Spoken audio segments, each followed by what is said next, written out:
Good morning. No, good morning. Yes, it is good morning here. But good evening, everyone else. Lido, thank you so much for the 30 months. Lido, I hope you're doing well. And Nate flies. And let me just replay that. Let's have a look. That should replay hopefully soon.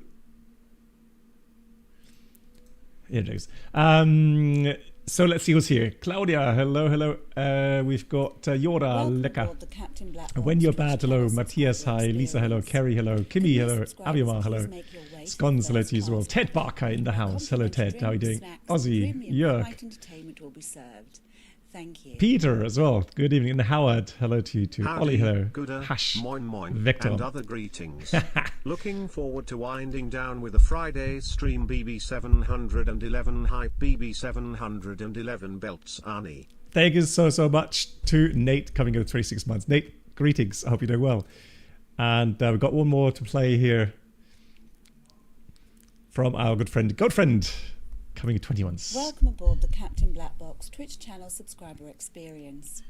Could new subscribers please make your way to the first class cabin, where complimentary drinks, snacks and premium flight entertainment will be served. Thank you. Good friend, once again, thanks. Howdy, Gooder, moin moin, and other greetings. Looking forward to winding down with a Friday stream. BB711 hype, BB711 belts Arnie. Okay, that's played twice now. But girlfriend, you also will come up in a second. Thank you so much. No. Oh, good. I took that out. That was just yesterday with the German language. So there we go. Now the overlay is also working. Yeah, Madeira to Could new subscribers please make your Ponta way to the Delgada. first class cabin, And where the drinks and the snacks we serve during the flight. Thank you. Will be served during the flight. Alrighty, here we are in the Toliss 320 CO. Yes, I continued on my path, meaning that I'm not accepting any more sponsorships or free copies. So this one I bought again with my own money, and yeah, so we'll have a look at it. And I enjoy the Toliss series. Otherwise, I wouldn't be flying it that often. So that you can rest assured. But of course, it is there to get you guys to check out the well, whatever you really focus on, be it the visuals, be it the sounds, the functionality, etc., etc. Right. So let me have a quick look again at my SimApp Pro. I want to see if I had to update a few things today. So let me see if I can get that running.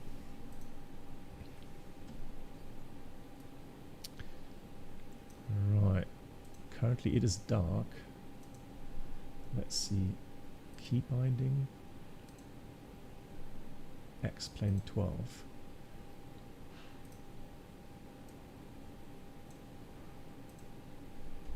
Right. Run. Okay. Yeah, it seems like I can't run that prior to running the sim. It's weird. So Nate, I don't know how you do it, but it's weird. So SimApp Pro with the FCU here from WinWing, sometimes it works out of the box without any issues, and then sometimes I can't get it working for whatever reason. So I'm gonna have to use the no, doesn't work either. Really peculiar. Anyways, if I can't get it working, we'll do something else.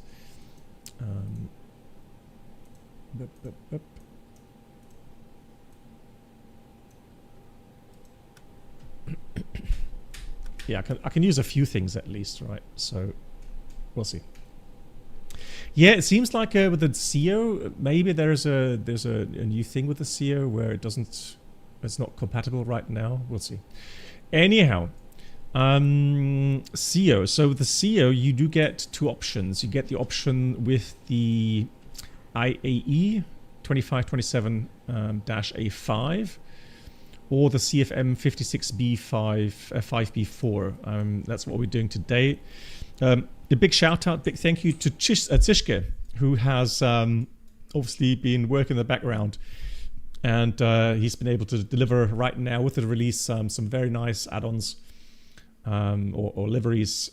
I think he published Wizz Air Lufthansa Eurowings right now, and he said he's working to publish some more later today.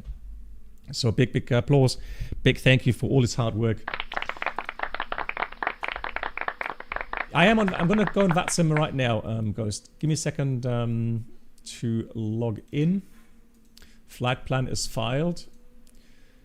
And yeah, as the title said, I am using historical weather, and I hope it is working. Right, so here is a VAT sim. Probably someone will be parked here. Let's have a look. I can hear someone. Oh, there we are. An A320 behind us. Iberia, nice. Yeah, so the idea is that I wanted to fly 26 in the morning at, well, arrive somewhere around 8 o'clock UTC. So I've put the time, 26 early morning, and so I've put in real weather simulator time. So hopefully that will work. I'm not worried about Madeira. So the interesting part will be Ponta Delgada, because they've got gust 45 to 50 knots. We'll see. We'll see if that. Nate says, sometimes I close the app from the taskbar and then start it up again during flight. Also make sure to turn up the panel lighting in the virtual cockpit, because sometimes it doesn't work but not lit up. Okay, yeah, all right, then I'll try that later. Okay, cool. Anyhow, textures, apparently they have added some new things, and I would suggest that we get the aircraft running, and then we'll get it airborne, and then during cruise flight time is about 1 hour 40. So during flight we have some time to look at the changelog, or not changelog, but the infos regarding the new version here, see what it all encompasses. And Mark, hello to you as well. Snacks first? No, first we work and then we get the snacks, just like in real life. Cap Mitchell, hello to you as well. Do it again, hello. Cerelown, I hope you're doing well. Hello to you as well. Avenger Ryan, hello, nice to see you as well. Yeah, someone was saying that apparently the historical weather didn't work for them. I honestly don't see why it shouldn't, but we'll check. We will find out. And if you don't know what we're on about, so Storm Gabrielle this morning was passing by. So this is actual right now. You can see Ponta Delgada there. Madeira is down here. Funchal. And so it's still there. It's not far off at the moment, but of course the idea is to get here 8 in the morning, and I mean, you get the idea, right?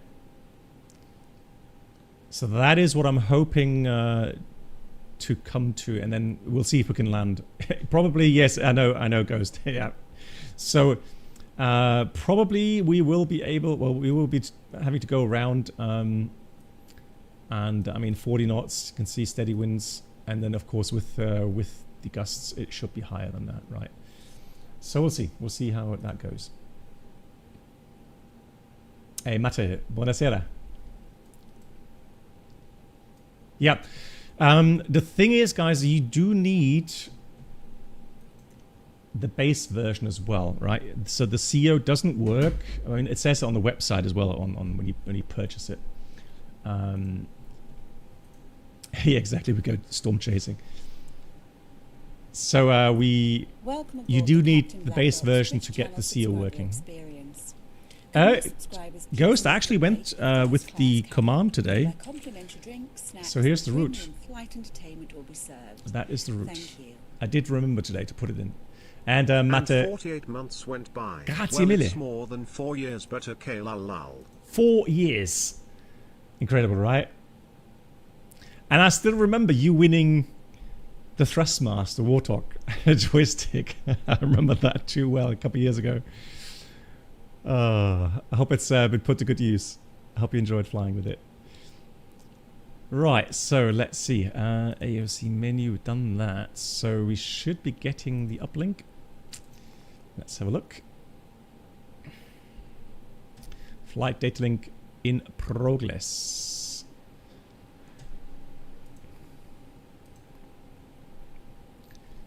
Now let's see how long that takes.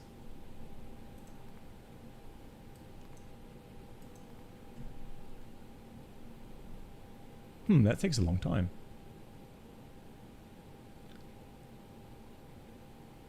Has that been changed? Like, oh, invalid flight. What? Hang on. Let me see. Hold on. So, ignore set fuel. Okay, let's try that. Pretty sure I have the right ID. Let's try that again. Oh, there we go. Now it works. And bam, we'll load the aircraft. So Lufthansa 71 Bravo, we're going to align the INS or IRS. And so we're weighing 61 tons zero fuel weight. We have fuel 18.6. Oh, Matte, it's still on your desk. Fantastic, Matte. I'm happy to hear that. I still have my first Warthog joystick as well. Still going strong. Cargo Pilot, guten Abend, wie geht's? Wie war's fahren? And BB69, hello to you. You said they would have CRT screens. Yeah, I get that often. I hear that often people are so fascinated with the CRT screens. And I'm like, I mean, IRL, I didn't like them. I honestly did not like them at all. And the reason being is that they were very kind of, they got the cockpit very hot, especially in summertime. And for the cooling, it was creating a lot of noise in the flight deck. So that's why I never really liked the CRTs in the real aircraft. Yeah, so Captain Mitchell, I did order it. I didn't set my alarm like others did this morning, but I ordered early in the morning. However, I saw on the European website, so the European shop, they had already the notice that it will take more than 45 days for the order. So I then went onto global shipping, and there I was able to order it, and it got through without any delays. So there's no waiting time apparently, but it does come at a whopping $90 surcharge for FedEx. So hey Luke. So I mean, but you know me, that did not stop me from ordering. Now again, this is a secret between you guys and me, all right? All right, we do not tell my wife, okay? It's very important you understand that. Anyways, so yeah, now I have to again smuggle the parcel in to my room. Clip. It's terrible. One day, I'm wondering, guys. I'm wondering one day if she, comes to the room and then says, "Hang on, is there like more hardware now up here?" I mean, then I would have to put on my poker face and say, "No." I don't know. We'll see. We'll see when that day comes. I'm not gonna worry too much about it. That's when you run. We'll see. Anyways, so as you see, we did do the following. So I did put in Madeire as the alternate again, right? So it doesn't really make sense to calculate with an alternate like Lajes, okay? When you have this storm in the area where you always have like, you know, strong winds at your alternate as well. Hey, Organ. It doesn't make sense to use an alternate here, okay? So look at Funchal. Look at the way the wind is down here. All right, it's pretty much wind still, so calm winds. So that's why I've taken Funchal again as the alternate. Remember, guys, when we talked about reserve fuel values? So if I planned this flight by using the standard routing, okay, so we would go from Madeira to Ponta Delgada, and then I take Madeira as the alternate, what would be our remaining fuel at Madeira again? So for the round trip without landing, so going around at the misapproach point in Ponta Delgada and returning, what fuel level do we arrive with here if we don't take any more extra fuel? Hey, Bits. Hey, nice. You had a stressful day. Well, hopefully you can relax and enjoy the weekend. And None Shall Pass, hello to you. Yep, they have a CEO version now, so 3, it was with the CFMs or the IAE engines. With final reserve fuel, exactly. Which is 30 minutes, correct? So you would return here with... oh, that's interesting. It says... Hang on. I've done something wrong. Hold on. That doesn't look right. What aircraft did I... Oh. Okay. I was wondering a little bit about the fuel value, but then I thought, well, you know, it's a return flight. Well, forget that flight plan, guys. Okay, I don't know. TriStar. How did I select TriStar?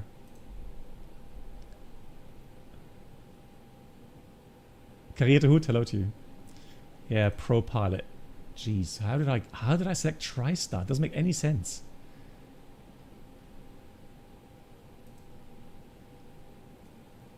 Now that's how pros do it. I'm telling you. Right, let me get just standard fuel value here. So, but we found out. I mean, we did find out that does make sense. All right.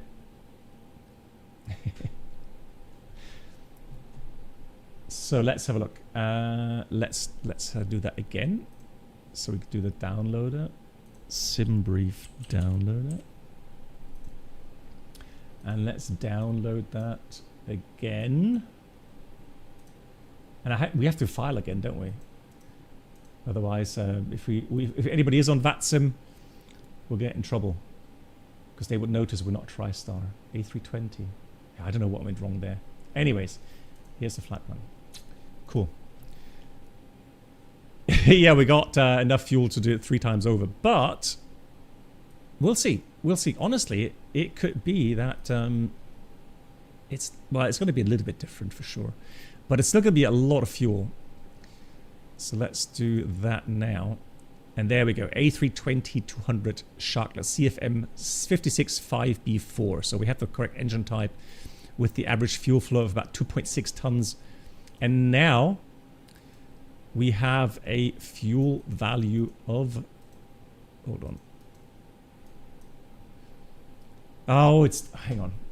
Let me see. I hate that. That's one thing I hate about SimBrief. Like, I've prepared the flight previously with Madeira, okay?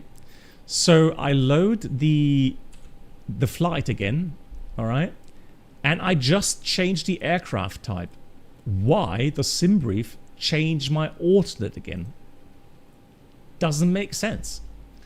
But it does.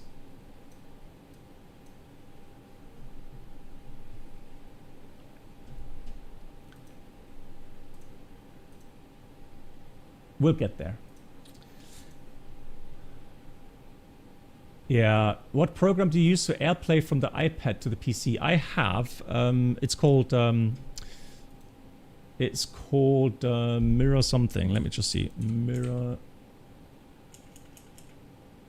Let me just wait a second.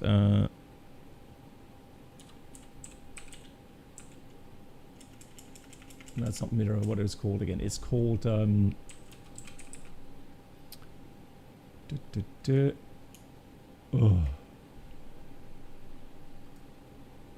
All these apps. Well, I have two. One is called Reflector, but that doesn't work so good.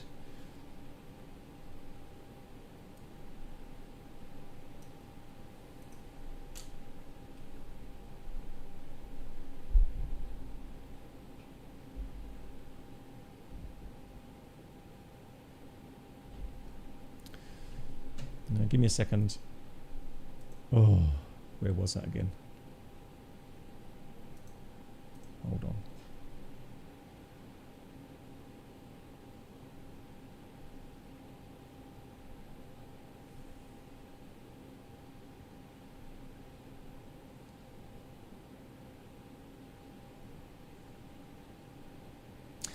I'll have to check through the flight. Was it Air Server? No, it's what called AirPlay, wasn't it? Hang on, AirPlay. That's it. Thank you, Organ. Yeah, it's called AirPlay. AirPlay. Thank you much, Organ. Something with air. That was it. Cool. Thank you.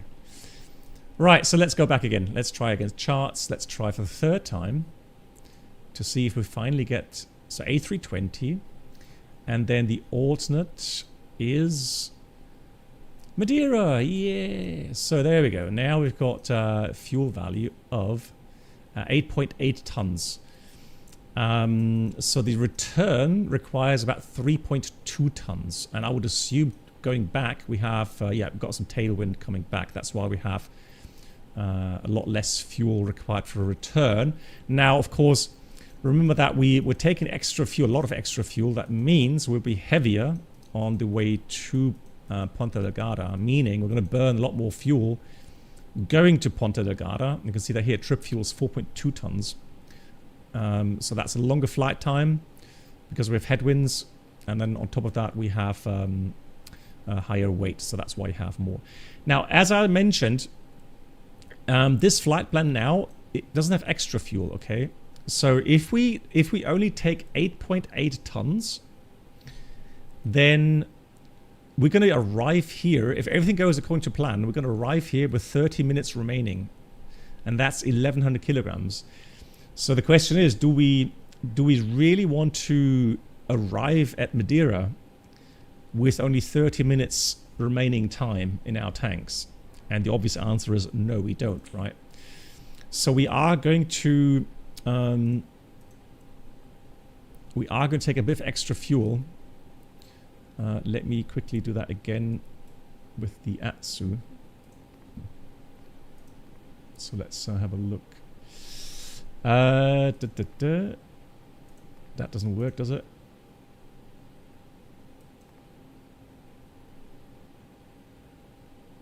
Well, it may. It may. Init. So let's do MCDU again. ATSU. Let's try that. ASC menu. Init. And then it should uplink. Is tankering common in Europe? It's forbidden now. And we did talk a little bit about it. Yeah, there we go. So 9 tons block fuel, that's correct now. But like I said, we're going to take a bit of extra fuel, okay? So we're going to take, I would say, I want to arrive here with an hour remaining flight time. So 2.4 tons instead of 1.1. So I'll take 1.3 more.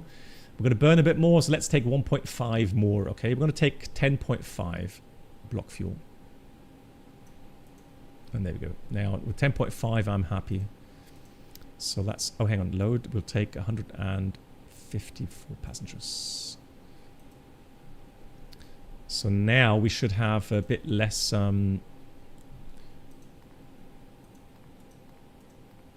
so if I take 59.2, apply that. Interesting that it doesn't change the values there. Let me see if I can overwrite then 59.2 with a CG of 28.2. There we go, that's better. Alrighty. And the alternate fuel, we said according to the flight plan, it is, alternate was, so we need 3.3, let's say. So I'm going to take 3.3. All right, that's it. Then wind data, we'll take wind request. Cruise wind 278 at 25. Does that make sense? Could be a bit more actually. Quite low, 320. 240, 280, 20. Well, it's going to freshen up. You can see the wind does get a bit stronger prior to our descent. I mean, I'm going to leave that in as is. And then we'll see. What? What do you mean block fuel is still set at 9 tons? It says 10.5. Oh, the block fuel here in the MCU. Yeah, that's strange. All right, 10.5. Yeah, that's a problem when it fills out automatically. And then on the second go, it doesn't. Yeah, good catch. Good catch. Thank you. Excellent. Hey, Relaun, how are you doing? And Lulapilot, thanks so much for the... Yeah, so again, tankering in Europe is not allowed anymore. Of course, there are circumstances where you would be able to tanker, right? But you know, those reasonings are kind of limited, right? So really, you could probably do tankering because of you know, fuel being unavailable at your destination. What we just had in Hamburg the other day. So that would be the reason, really. Right, let me just see if I can have a look at the weather here. Now, I'm pretty sure if I get the weather here now, I'm probably going to get real world weather, correct? Let's have a look. Com menu, config. Then we've got the data mode. I can't really change anything here. Right, let's have a look. I'm just going to check the day and the hour on the meter. Hey Dexter, good evening. Here's the weather. And for those that are just joining, we are going to be on historical weather.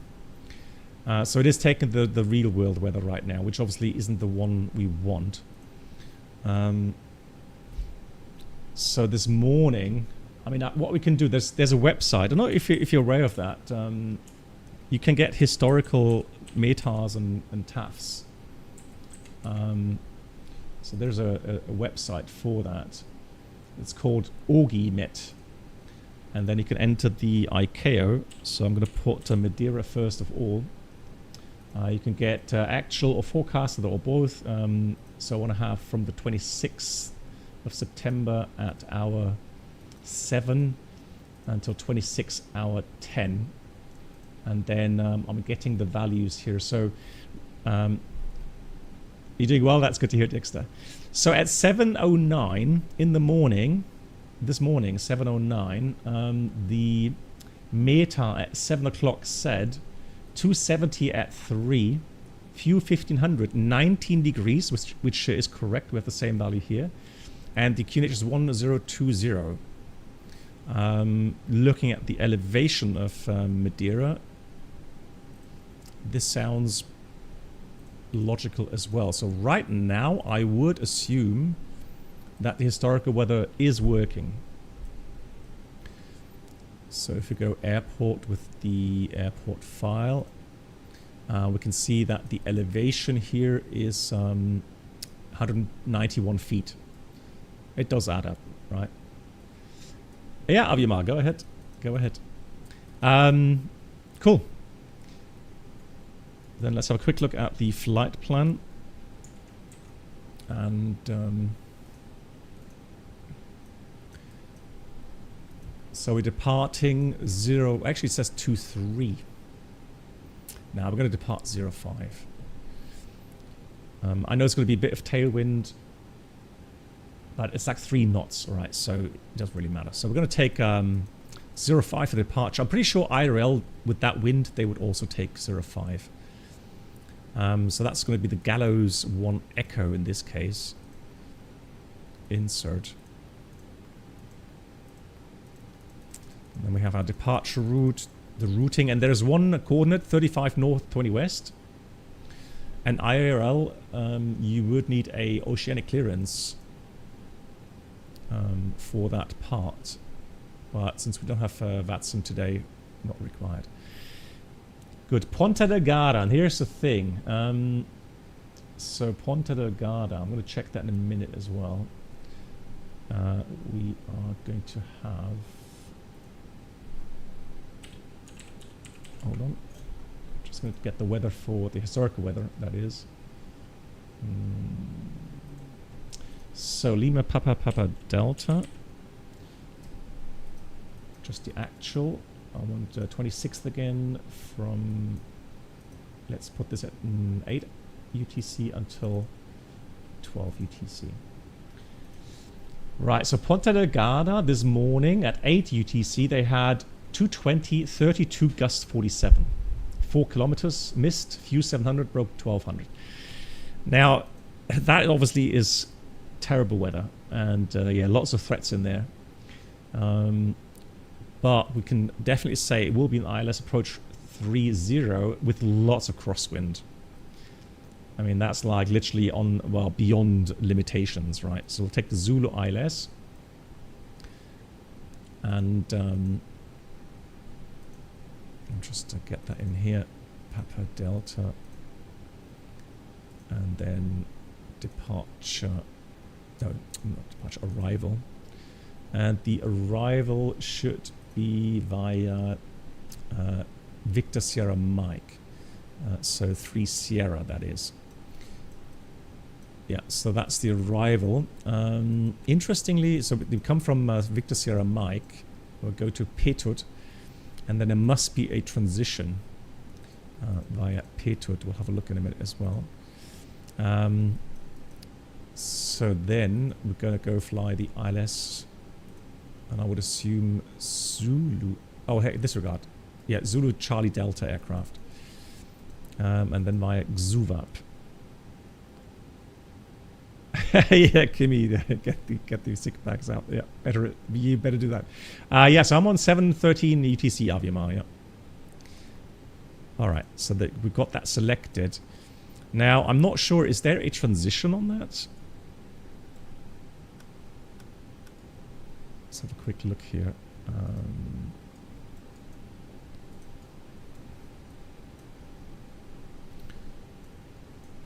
So, is there a transition? Victor Sierra Mike. Then we've got Petut, and then we've got the, well, kind of radar vectors to the field, right?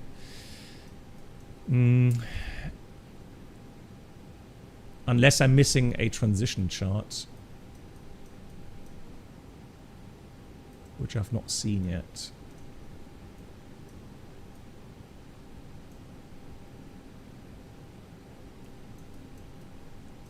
Normally there, yeah, well, there could be a transition chart. Let me just check the rest of the charts here for the arrival. I don't see any transitions though. So look, is that with transitions? Oh, here we go. Disregard. Hey, Captain Tolerance. So yeah, so we got the Zulu approach. However, it's going to be the 8 Bravo. And then we have the transition via Xuvap. And there we go. Now that makes sense. Cool. Everything's inserted. So A page, B page, flight plan page. We'll take a secondary copy active. If anything goes wrong, we'll come back to Madeira. Although we've got lots of options with that amount of fuel. But just in case we have to do a very, very quick return, we'll do the Arnov 23. No star, no via. Alrighty. Not sure if I had to press insert on that, but normally we don't. Yeah, it's alright. Cool. And then we'll just go and calculate the performance and be on our way. Takeoff performance. Madeira 05. Current wind. Well, that's a current wind, but I want historical wind. So this morning we actually had, what did we say, 270 at 3. I mean, it's not really that different, but just for the sake of it, 273. And temperature 19, Kinetics 1020. Dry, anti-ice off. We've got takeoff weight of 69.7. That's fine with me. And 28.5, flex config auto air conditioning. Yeah, let's leave that off. Compute. So if you take the lower V1, we have a margin of about 700 meters. The upper one would only give us 168 meters. So we can go again somewhere in between 140 meters for V1. So 140, 48, 50. Then let's just enter those. Actually, we can uplink that if we want to. But let's do it old style, shall we? So performance. We've got flaps 1 up 0.7. Temperature was 73, no, 68 actually, flex. So F68, Toliss. And then we got 140, 148, and then 150. Transition. Now, I did get a question again regarding our briefing concept, and yes, of course. I mean, it's very theoretical, but nonetheless, I mean, it does make sense once you've practiced it a while. Initially, let me just check again here for the Madeire NDB 2 1200. And then we'll do a quick briefing as well.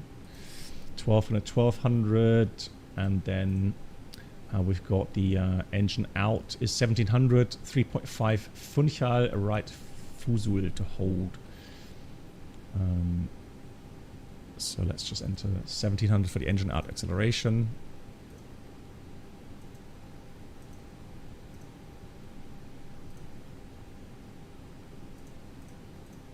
So initially we can take the runway track to 049 degrees up to the 3.5 Funchal. That's prior to Funchal, because Funchal VOR is to the north. So we'll take 3. Then we know we have to turn a little bit sooner. All right, 3, and then we'll do fuselage, and then we're good to go. Fantastic. All right. And that's got everything set. Organ, you got flaps 1, flex 58, 44, 44, 44, stop margin 2. Do you have an option to change your stop margin? Or kind of adjust the V1 to get a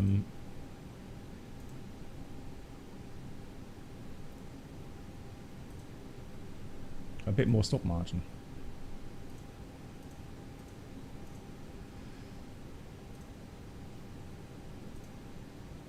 So, on our checklist, right, on the page 2, we have the departure briefing. So, the way we would go about is first of all, normally the captain would brief the taxi out with the hotspots. And let me get my navigraph. It's a bit better with the navigraph. You can see that a bit better. KO, hello to you, and Barbate Brandon, hello to you. Okay, so I honestly. You guys have to tell me. Do you really think that the textures have been updated here in the CO? I mean, they say they have. I assume they have been. But I mean, honestly, I don't notice these things. So I don't know. It's for me. It's yeah. I mean, maybe some people that are more visually talented than I am. Okay. All right, so let's have a quick look. Taxi out. So we got pushback facing southwest. Then we've got Charlie to hold short. We have a backtrack runway 05. So hotspot will be the backtrack. We've got to make sure we check for traffic. And then we're going to depart 05 on the Gallows 1 Echo departure. So it's going to be track 087. Where's my... Here it is. So tracker 087, turn right direct to Mike Alpha 400. Then 401, 402, 403. That's all correctly programmed. Now, normally that will be checked. So I guess maybe that's where the confusion came from, IBMR. That has to be checked, obviously, prior the briefing. Both pilots check that on their own with the flight plan. And then you don't brief the departure route anymore. All you say is we've got departure route Galos 1 Echo, initial climb is level 100. The MSA is high to the northwest or west, 8,200 feet, otherwise it's 3,500 feet. And let me see what else we have here. There we go. So pilot monitoring would brief that, right? Takeoff 05, we've got the Galos 1 Echo departure, first cleared levels, level 100. MSA Mora, MSA 82 and 3.5. Extra fuel and time. Well, the FMS says we have an extra fuel value of, it's on the second page here, performance, God. Oh. There we go. Of about an hour, 1.9 tons extra. Right, and the alternate is actually Madeira. Then for the pilot flying, it will be, yeah, so the hotspots will be briefed normally first by the captain, but I put that in here. And then stop margin for the RTO, we did say it's about 500 meters now with the V1 at 140 meters. AOSIT, straight out, 3.5 from Funchal, right turn Fusul over water. Return, yeah, we're going to fly back to Madeira. But we have enough fuel for other options if we have the time available to consider a diversion airport further away. But initially, we're going to come back to Madeira. Right, now anything we've got non-standard. Non-standard would be like a broken APU or one pack inoperative or, I don't know, something with the aircraft, right? That would be kind of non-standard. Anything that's worth briefing, all right? Or let's say we have a broken APU, so we would have to do one engine start at the gate, pushback, and do a cross-bleed engine start or something, right? That would be worth briefing here as a non-standard operation. A broken coffee machine, exactly. Now, threats mitigations. You can see here, both pilots go ahead with threats mitigations and also the special supplementary ops. Right, miscellaneous. So that's briefed by both pilots, not just one. Right, today what we got? We got storm. Right, stormy weather. Well, not here at the departure airport, but later Ponta Delgada, but we briefed that for the arrival. No snacks, yeah, that's true. And that completes the briefing. So then we're going to go read the cockpit preparation checklist, which is gear pins covers removed, fuel quantity 10,460 kilograms now. Balanced, no fuel in center tank, seatbelts on. We have ADIRS on nav, and the bar ref is Kinich 1020, set 3 times, checked. That's the cockpit preparation checklist. Checklist complete. Right, let's do the pushback. Ground to cockpit. Stow is driving up. Right, and we've got rid of the chocks and get rid of the ground power. Fuel pumps already on. Squawking 2000. Transponder is on. And then let's read the before start checklist. Parking brake is set. Okay. Take a speed stress. We've got 140, 148, 150, flex 68. Windows doors are all closed, and we'll lock it here as well. Locked. And the beacon is on, and that's the before start checklist complete.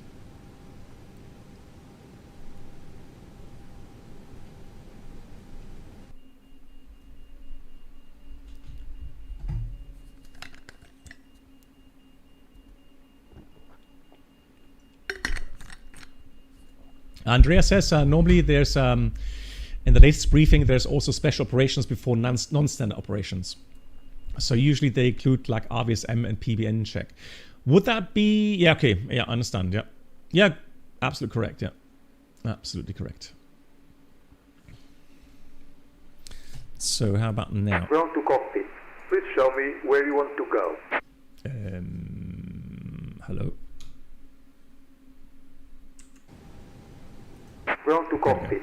Please show me where you want to go. I forget, you have to be in the inside view to do that. Right, let's see it. And Lufty as well, look at that. So connected and bypass spinning circuit. Release parking brake. Yeah. Yeah, Avimar, well, thanks for asking the question, yeah. Starting pushback. You may start the engines. And the Ghost, you're the Lufty, and who's the tap? Okay, so somebody was saying there's already there is a sound pack available now for the engines. However, this has the TSS sound pack, so out of the box. So we're going to listen into the standard standard sounds. I hope so, at least. I hope I've not gotten anything else there.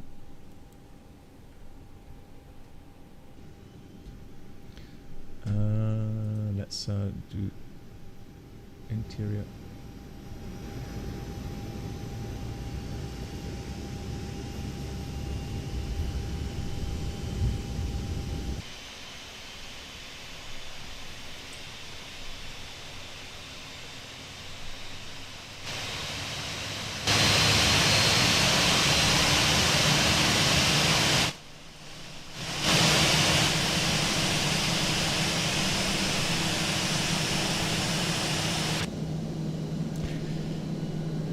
Too loud? Sorry. I thought at least you could hear a little bit. Was that too loud? Hang on.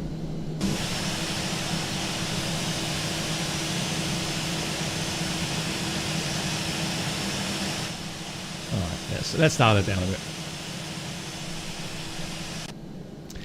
Yeah. Oh, good. Okay, so the thing is, now we've seen the other add-ons. I think yesterday, for example, in the A330, I showcased the Mango Studios sound, engine sound, and that was really good. Yeah. There we go. So the Air Portugal should be now able to push back as well. And Ghost, you gotta wait a few seconds, I'm afraid. Sorry.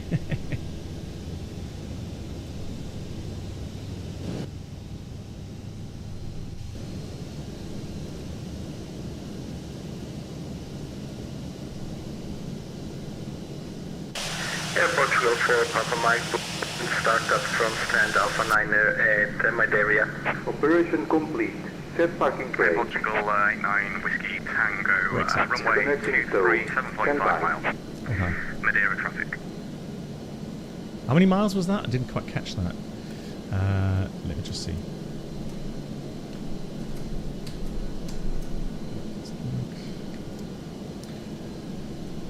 Right, so the trim up 0.7. That's the flight controls. Up, down. Hey Bruno, yeah, he's landing 2-3. Well, the wind is like 3 knots, at least to here at the moment. But normally I think they were still... Yeah, that's true. He's probably going to vacate here, right?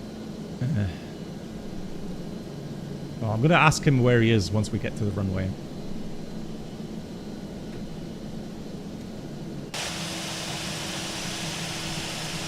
Unable to find view Toliss ID is connected 45. and bypass pin has been removed. And signal on the left. We'll see you next time and have a safe flight. Thank you. After start checklist, anti-ice off, ecam status is checked, which pitch trim up to 0.7 and rotor neutral. After start checklist complete. Madeira traffic, Lufthansa 71 Bravo taxiing, holding point 05 in Madeira. And the aircraft that reported inbound Madeira, runway 23, how many miles away are you? We are about 6 miles, and it's Air Portugal 89 Whiskey Tango. Okay, that's copied. Then we're going to keep intersection Charlie taxiway clear so that you can vacate there. Thank you, and yeah, Air Portugal 89 Whiskey Tango, we're now 5 miles, runway 23, Madeira traffic.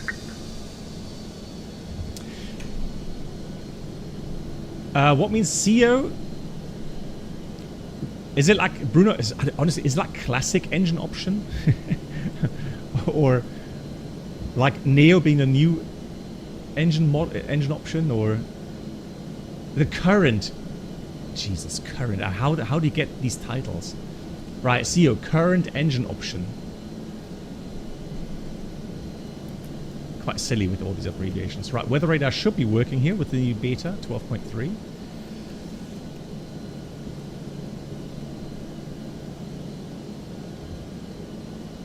So the KOSP Ultimate Airbus should be working. Okay, I guess I have to reinstall that again to get it working. Right, so engine warm-up will be complete before we take off anyways, so we can read the taxi checklist. Flight controls checked. We have flap setting config 1 plus F. Radar PWS is on and auto. Engine mode selector is normal. And ECAMEMO landing no blue. I am excited for the Winwing. Madeira traffic 8, Air Portugal 89 Whiskey Tango going around. Oh, cool. Sorry. Not that I'm happy. Okay, that's copied. So, Lufthansa 7 Bravos landing at backtracking 05 in Madeira. I'm disappointed again with the engine sounds, not gonna lie. I mean, if that's a TSS, hey Hilo, and I've not done anything wrong with the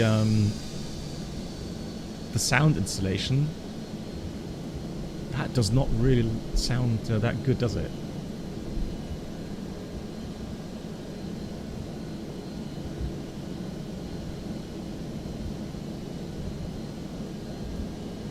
Hey, Iowa Scotsman.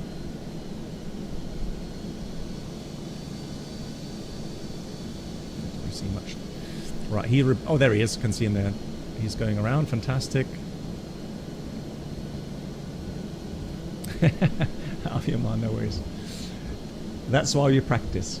Right, strobes are on. We're going to put the packs off so that we can go. Pack 1, pack 2 off. TCAS on. So the lineup checklist, takeoff runway is going to be 05 full length. Packs 1 and 2 off. TCAS is TARA. So we're ready to go. Weather radar is on. And again, early morning with the early morning weather.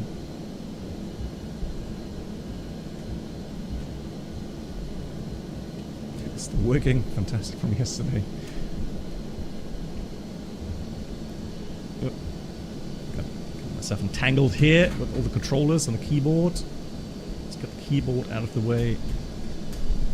Fantastic. Alrighty.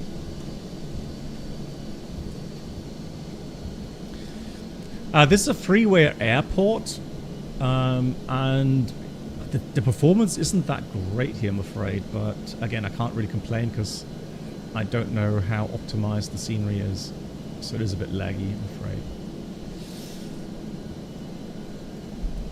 Madeira traffic, Lufthansa 7 Bravo departing 05 to the south in Madeira.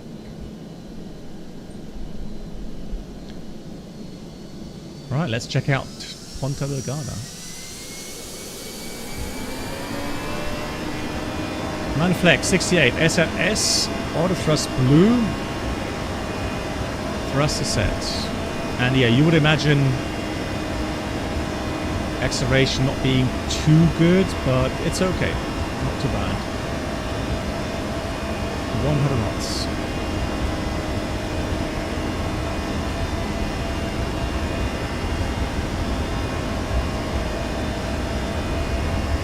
E1.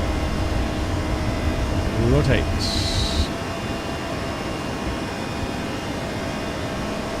Alright. Gear up. Enough.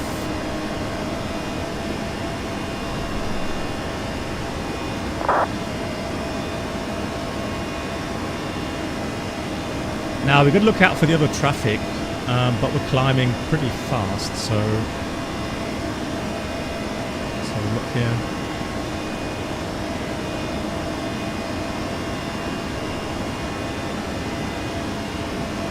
Let's scan TCAS above. Thrust climb up blue, auto thrust. I'm not going to accelerate until we finish the turn.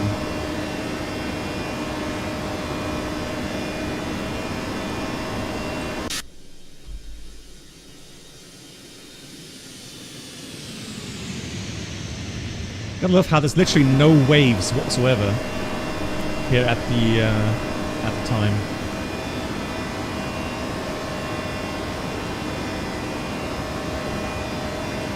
I don't see the other traffic. I don't heard the other traffic anymore, so I'm not sure if he's locked off or something, or what he's doing. Yeah, so these are the standard sounds, okay?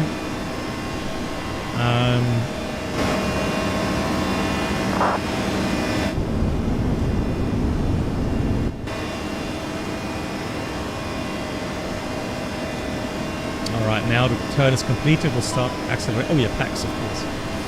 Where's my co-pilot? Hey, Jarhead.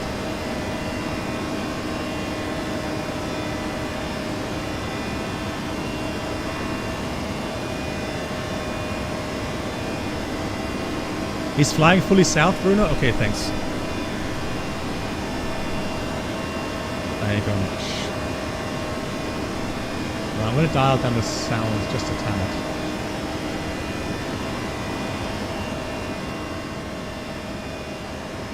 There we go. I think that's a bit better, isn't it? What I like is we are heavy, right? You can see that the aircraft is heavy. So you got 1,500 feet per minute climb, hardly accelerating. So we really have to lower the nose to get some airspeed. Luigi, exactly. I would love to have along now.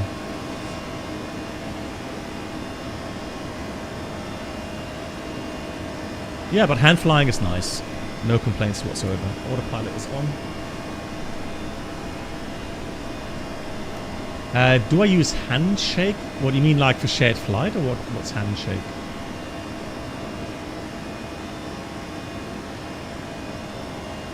Flap 0, speed is check, flap 0, disarming the spoilers, turn off light, nose light off.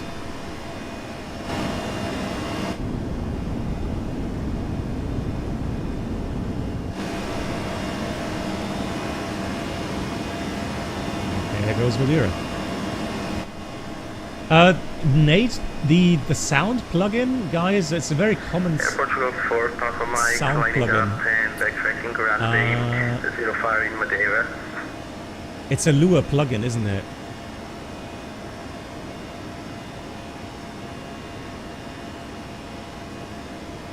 I can have a look. Maybe someone knows, Nate. But I'll have a look for the plugin. Wow, that overshot's a little bit strong here, but I guess 250 knots. I'm not sure why it's... how come it overshot that far? Yeah, that's it. Yeah, Mr. Xeon, yeah. B2 volume control, exactly. Xeon, thank you. There he is. So, Nate, it's B2 volume control.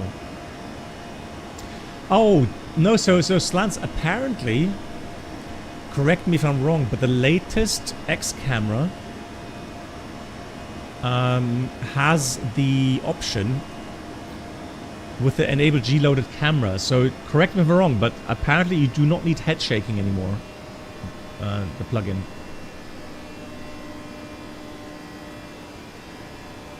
Alright, so here's level 100.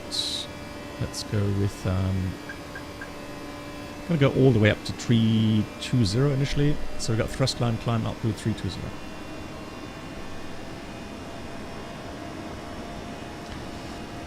Yeah, it looked a bit...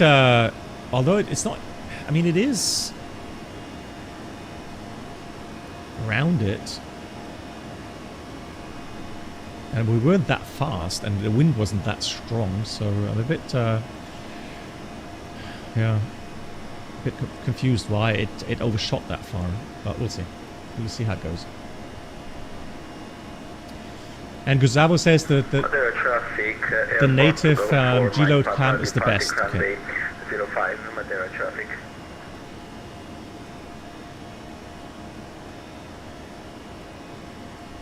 I don't know if the other pilot that went around, if he wants to do another approach, he's like, how many aircraft are here, for crying out loud? And why are they all departing 05?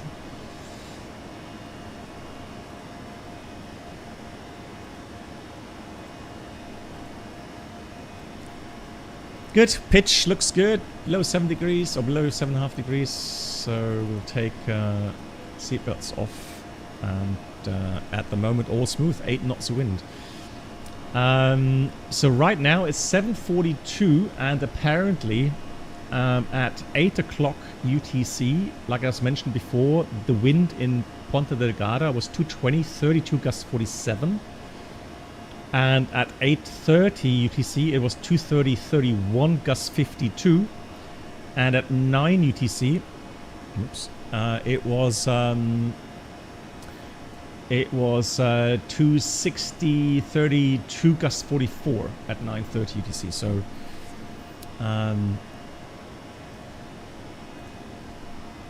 assuming that X-plane does load the real-world weather. Now I need to update the overlay again. It's kind of weird that it does that. Overlay, refresh. There we go. Now it's working again. Cool. Or is it? Hang on. Why is that? Refresh. Oh, that's weird.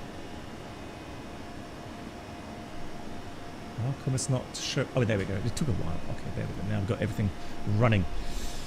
Ghost, you depart as well. 15 miles behind. Fantastic. You'll be close by them. Excellent. Foxtrot Hotel. Okay, so Foxtrot Hotel says the KOSP project sound pack is working, and it sounds good. Yeah, yeah. I'm happy with that as well. Absolutely. I mean, yesterday with the A330 Neo Toliss, I used the Mango Studios sounds, and they were good as well. No complaints from my side. Bruno, you got Eagle Eyes. Eagle Eyes Bruno. What do you think about textures?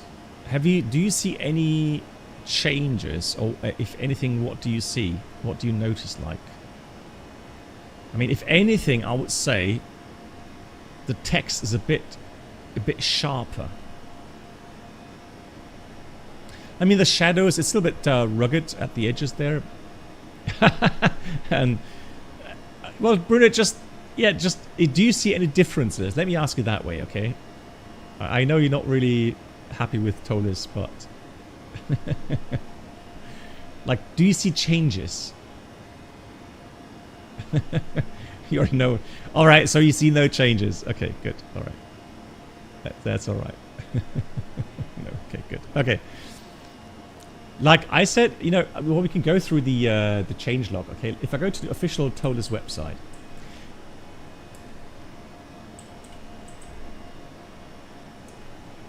and if I go and have a look at the CO add-on, so products A320 CO.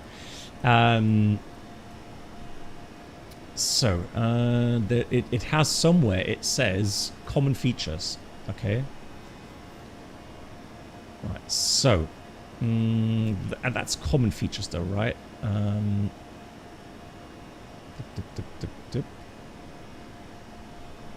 hang on, where's the change locks? We don't want change locks, we want the CO add-on, right? Common feature, there we are. Okay, so there we go. So now, so it's got a custom fly-by-wire flight control system with normal auto direct law. I'm not sure if that's any difference here. All right, drag and fuel burn.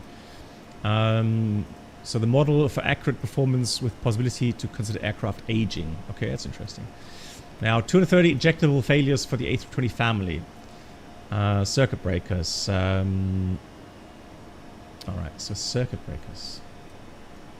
Yeah, they worked, right? Yeah. So they do. I'm not sure if all of them are clickable, but no, not all of them. But a lot of them are clickable.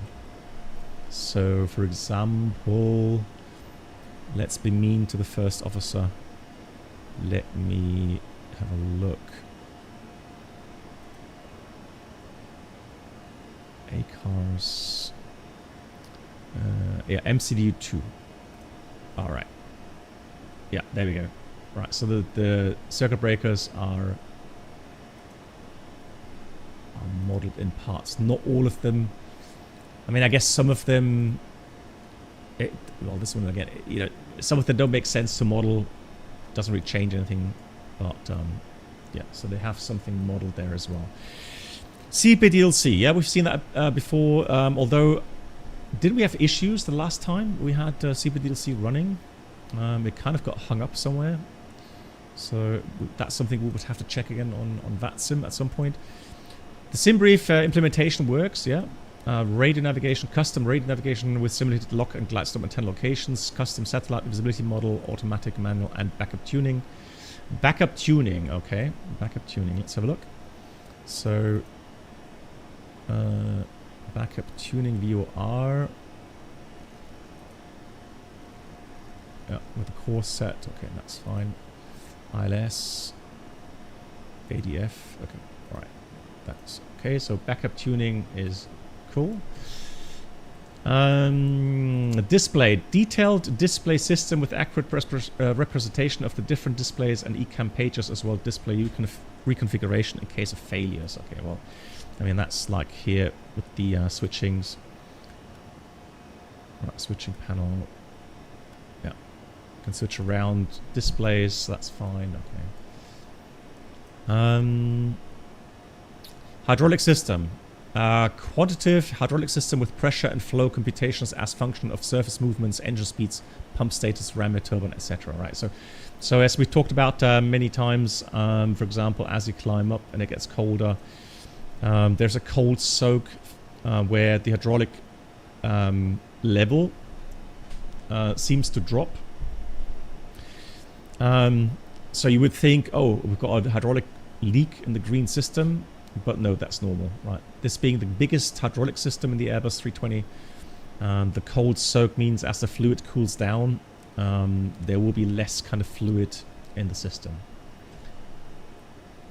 Normal behavior. Right, flight control surfaces, flight control surface hinge moment model allowing the surface to float to the appropriate position after loss of all actuators on a surface, okay. Fuel systems with all automatic and manual fuel feed functions that exist in real life. Electrical systems with real life bus reconfigurations and load propagation between buses, okay. Brake temperature model, consider heat transfer. Now this is something we're gonna have a look, right? One of the big issues we've seen in a Toliss is that after landing we get the hot brakes message really quickly, right? And that shouldn't be the case. So we'll have a look. We're gonna do an auto brake medium landing, and then we'll check how quickly the heat will increase on the displays. Right, engine model, in-house custom developed engine model with fuel burn depending on bleed air, hydraulic and electric consumption, with EPR and one mode switching and dual cooling where appropriate. Okay. Yeah, Bruno, who knows? Now route offset. Okay, so that's something we could try. Route offset. 2 independent MCUs, holding, autopilot, 2 autopilot channels. Flight plans, pilot items. Okay, so can define your own waypoints, runway, navigates, and routes. Okay, we could try that as well. EFB, autosave, that's a great function. Waypoint skipping, that's something I've not really tried, and I asked Melindley today if he knew where that was, but he found it. I did not know that, because yesterday we could have used that on the German live stream, because the flight time was like 4 hours, and so I used twice the twice acceleration speed to shorten the flight time. So here you do actually have that that jump to next waypoint. Now obviously we are on VATSIM, so I don't really want to try that, but it would be possible here. Cheater. Well, yesterday we weren't on VATSIM, so you know, no harm, no foul, right? So yesterday was all good. Right, and let's have a quick look here at the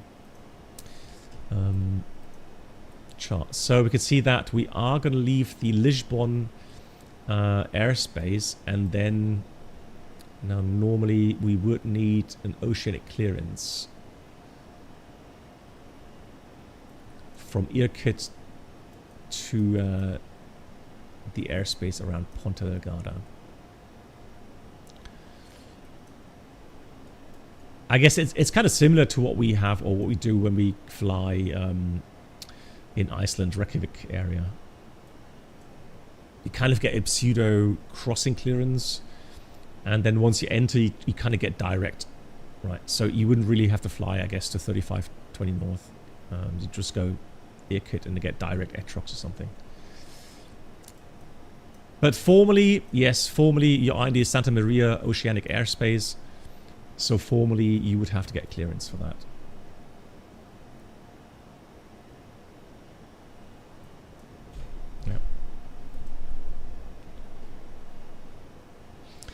Yeah, and some time ago, when we flew this routing, we did actually have a controller here on VATSIM, and so yeah, we did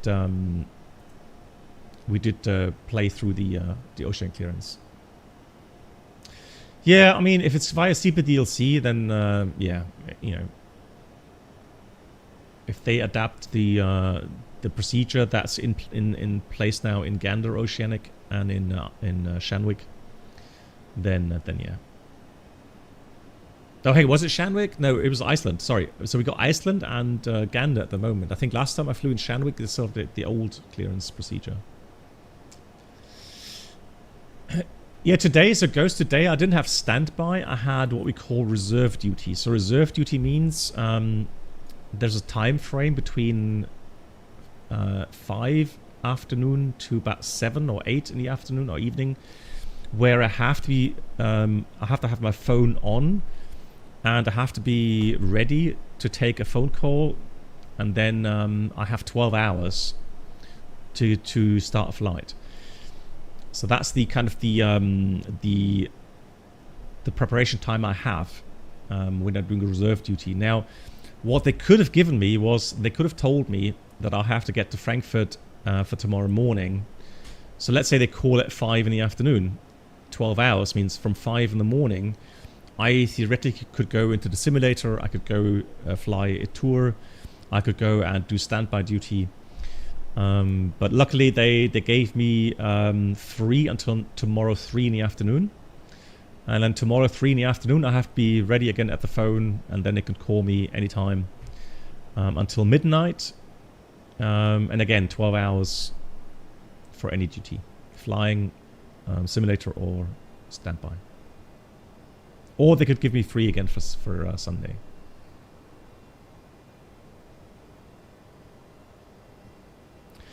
Yeah, so really, Ghost, if they call me like, you know, 6 o'clock, then I would have to take a train.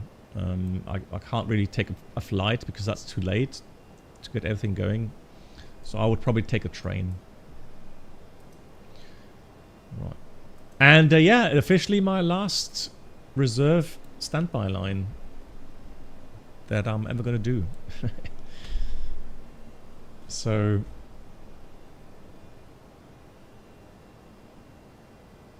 yeah, commuting is a nightmare.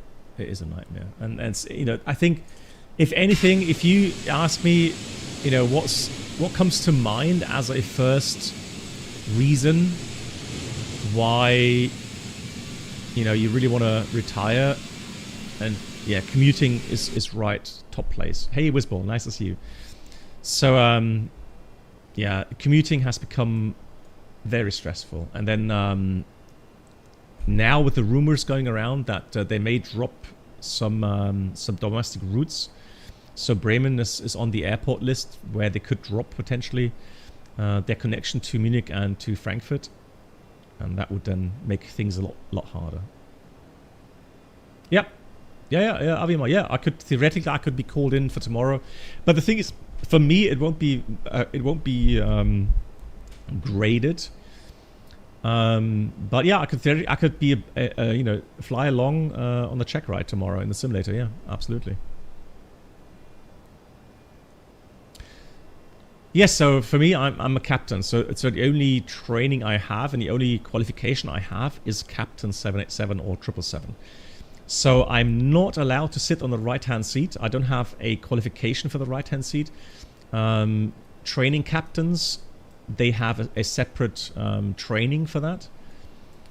So obviously a training captain, so if they're training new captains and the captain has to be sitting on this, CM1 seat, then the training captain would take this seat here until you have the qualification as a captain to fly with the first officer on the right hand side, and then the training captain moves to the observer seat for a couple of missions and then a couple of rotations, and then you will have the final check at some point, and then when you've passed that, you're good to go.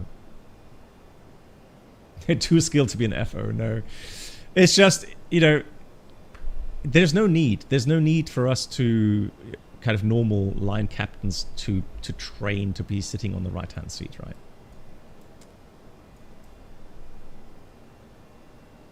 Hey Elias, is it true you have to pay for your commuting? Yes, I do. Yeah, I do get employee price. Now the problem is that the aircraft commuting back and forth to Frankfurt and to Bremen, they're very often very small aircraft. So very often you would have the Canadair jets with like 70 seats or 80 seats, right? So very limited space, meaning that very often the only option I have is actually to go fully booked, meaning I have to pay like 50% of the normal pricing. So it does get expensive, right? I mean, if I'm flying, or when I was working full time on the A320, where I had to fly back and forth like 5 times, or more than that, it was like to 5 rotations, about 10 times. So I had to take 10 flights, so 5 full rotations. So that alone cost me like 500 to 600 euros just for the flights that month. And then on top of that, you would have hotel costs. So if I have to do standby duty in Frankfurt, or if I have to fly in the evening to start a very early rotation next morning, then I have to pay for the hotel room myself as well. Now, you do get discounts, but on average, the hotel rooms will still come to about 70 to 100 euros, depending on the availability. So again, I mean, we're talking somewhere in the region for a normal month between 800 to 1,000 euros from my own pocket to pay for that. And that's just for the commuting. Take a helicopter. I guess that will be a bit more expensive.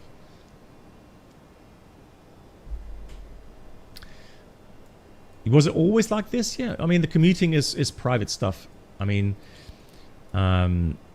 so the company says you're stationed at Frankfurt, so make sure you are somewhere near Frankfurt, right? Or at least that you can be on time there. So yeah, commuting means that I have to make sure that I'm going to be ready at the airport for my duty on time and well rested, right? So anything I do in that regard is my own private matter, but I have to make sure that I am well rested and punctual, right? That is my responsibility when I'm commuting. No, it's never been different. No, maybe it was a bit cheaper 25 years ago, but I've always had to pay for my own things.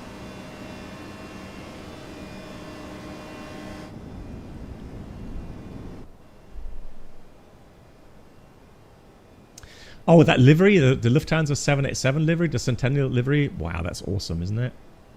Yeah, that looks... No, it's going to be arriving in November, Avenger. Too late.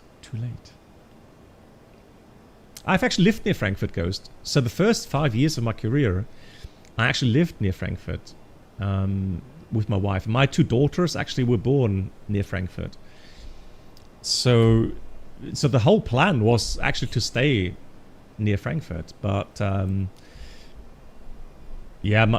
our relatives, especially the relatives from my wife, they all lived in or near Bremen, and so I can understand. Back then my wife wasn't very happy. I mean, she would have stayed near Frankfurt, but I could see that she wasn't happy there. So it's just a normal kind of thing to do, right? To move to Bremen. And I mean, yeah, it was, for me, it was a lot of more stress in that regard, a lot of time that went on commuting, but still, I mean, for a relationship, I think, I'm not sure. You know, you never know what would have happened if, you know, if you went with a different option, right? So if we had stayed in Frankfurt, I don't know how well our relationship would have, you know, covered that. You never know. So money can actually buy happiness. Well, yeah, I mean, if you look at it this way, yeah, having the money to commute, yeah, priorities, right? Yeah. So, well, at least, you know, whatever the other option would have been, I mean, I can definitely say that right now, you know, I still have a wonderful wife, a wonderful family, happy family. And now, you know, in 3 weeks' time, the whole commuting thing will be history anyway, so. Oh no, Franz, I'm sorry to hear that. I guess I'm just lucky. I guess I'm lucky. Let's say it this way.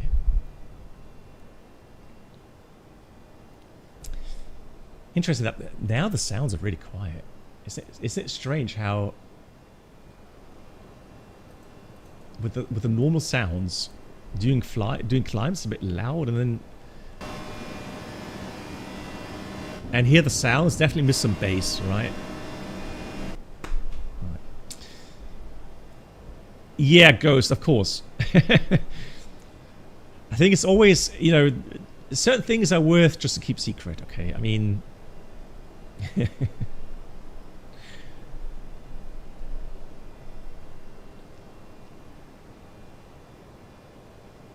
Oh, I was meant to ask her.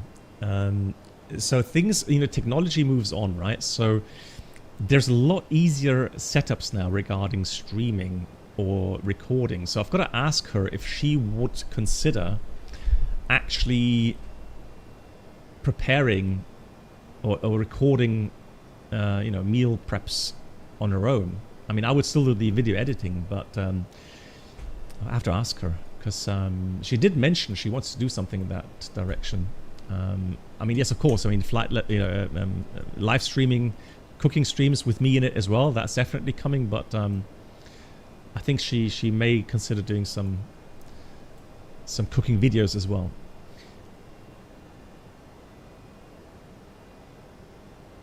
Yeah, but Bruno, you know what I mean, right? I mean, we're talking about flight simming, and like, you know, when the Phoenix, let's say, and you know, you have a certain sound level in the cockpit. If it's realistic or not, it doesn't matter, right? It's just a certain thing you have, and I think people enjoy that. So, Ghost, she did that, right? You Ghost. Were you here on the Christmas stream like 4 years ago?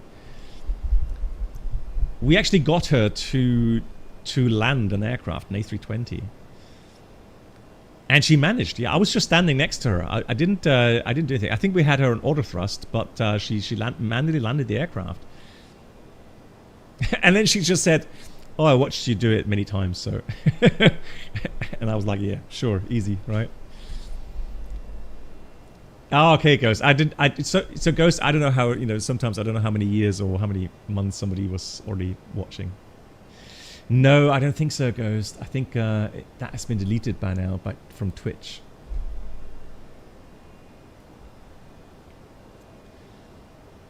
But I'll ask her. This time, Christmas stream, I will ask her.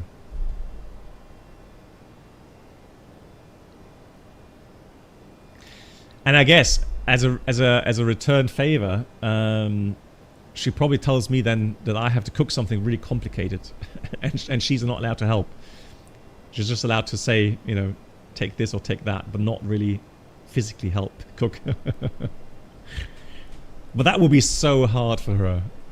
That would be really hard for her.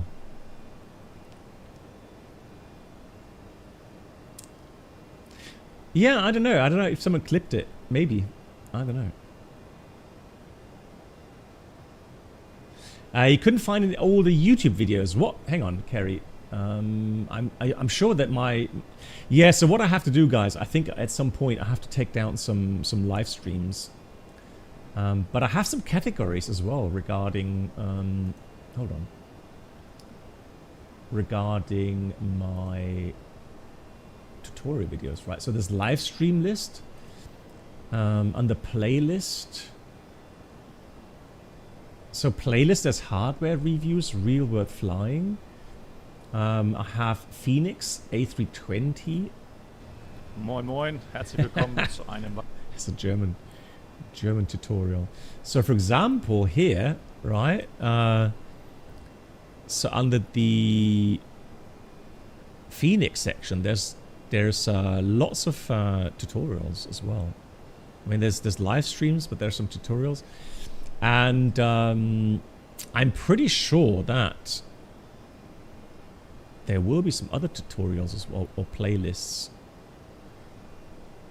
Right, videos.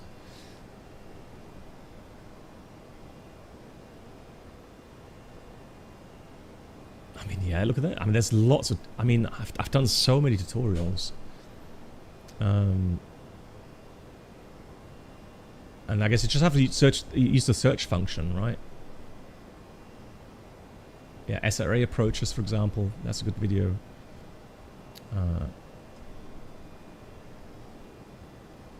Yeah, noise abatement procedures, circling approaches, how to plan and fly them, reduce takeoff thrust procedures. Now, this is quite funny.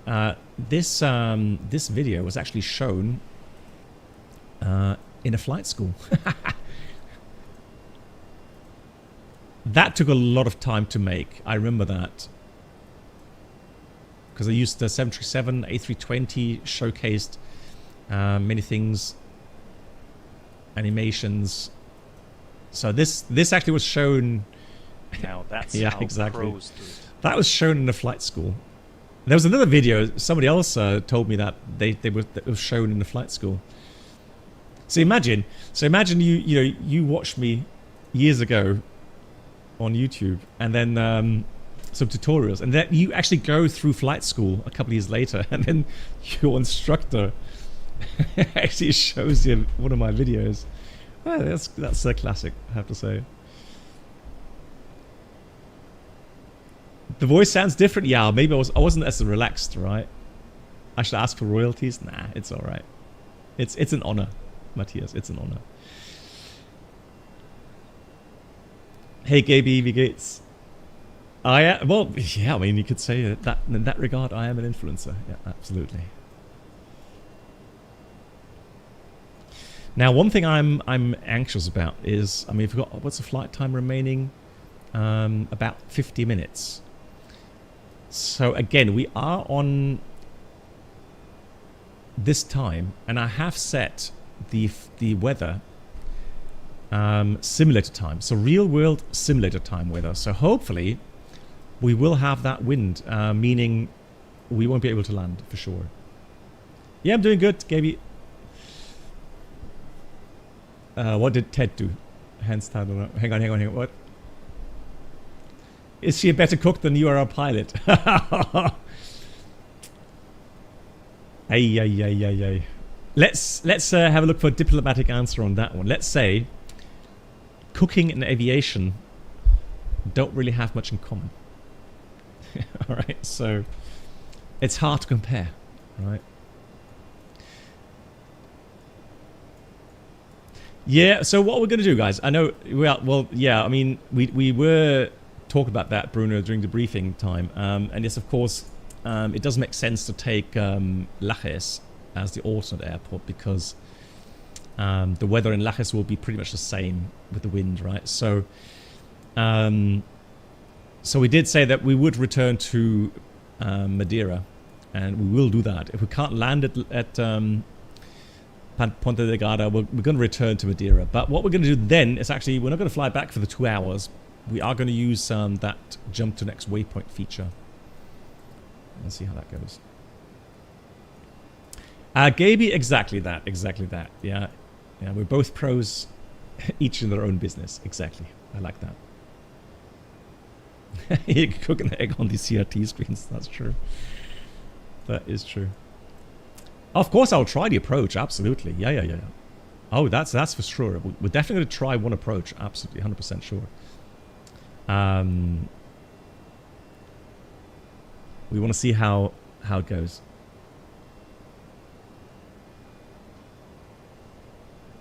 Ah, Mosquito. you were not supposed to say that. You're just supposed to keep quiet and agree.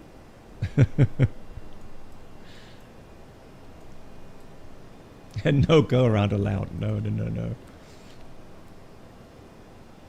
The problem is, if the wind is as it was this morning, so this morning it was, what time is it now? 8:13. So at 8:30 UTC, we had 230, 31 gust 52.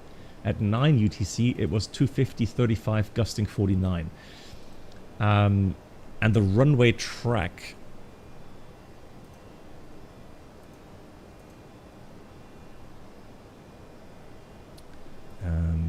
yeah, the runway track is 298, so 300. That is 70 degrees off, so that's literally complete crosswind already. So 49 gust means like 44, 45 knots crosswind component. Or maybe not quite, maybe 42, but let me get my calculator out, then we can have the absolute value there. So actually I can do that on my app here. Aviamar, good question as well. Flap setting. I mean, we can discuss that and have a look at pros and cons in a minute. Let me quickly have a look at the.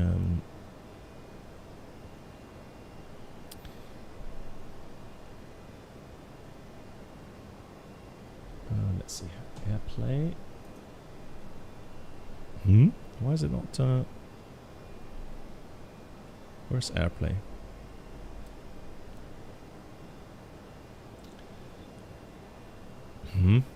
How come I'm not seeing Airplay? Hold on.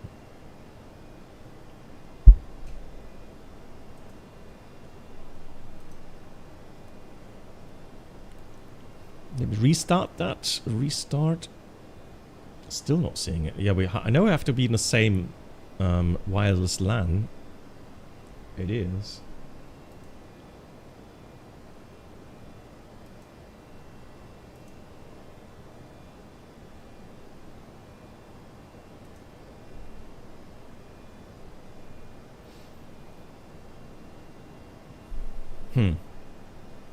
That's strange.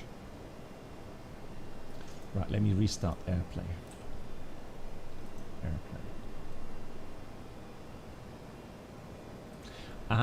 I'm wondering, is it because I'm... okay, that may be the reason.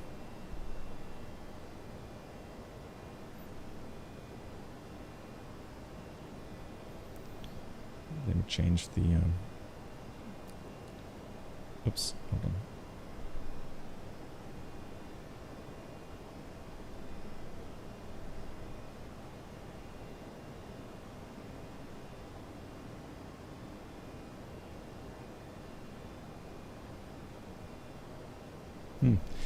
Can't seem to get it work. Okay, so you're going to have to trust me on that regarding the crosswind.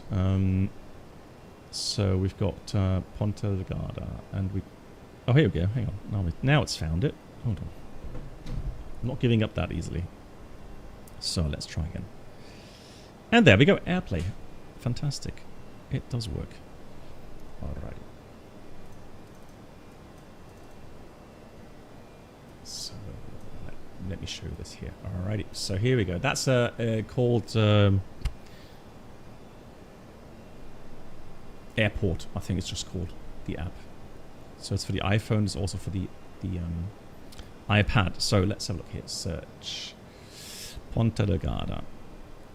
Okay, so we got the weather. At the moment, obviously, it's got to be a lot less fierce. So right now, they only have like 11 knots wind. So that's boring. But let's have a look. Where's my tools? Tools. So now we got lots of tools we can do here. So I can now go wind component. So we set the runway heading 298. Wind direction is going to be 230. And wind speed with a gust 49. Look at that. Crosswind left 46. So like I said. Right. So that's definitely out of limits. All right. So if from that direction, Let's say our max crosswind would be like 37 knots or 38 knots. I think that was 320 was like 38 or 37 knots, depending on the operator. Let's say 38 knots, okay? So if I put 40 in there, look at that. So just 40 knots gust is the maximum we can do out of out of direction 230 degrees. Right, so you get the point, right? Hey, Yannick, hello. And you don't like you had a 25 knots crosswind at Istanbul, and the A350 in the builds didn't handle that well. Okay.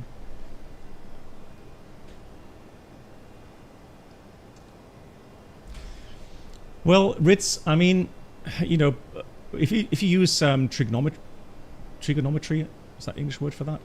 Yeah, trigonometry. Then you can use kind of rule of thumb, right? So 30 degree off is already half wind component, right? So if the wind was from, let's say it was from 270, gusting 50, that's already 25 knot crosswind.